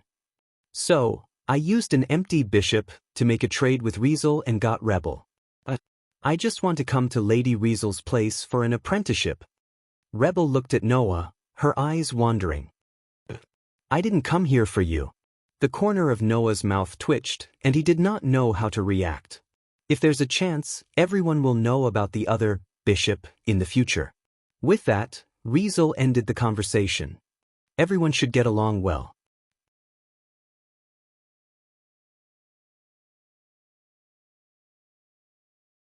Chapter 633.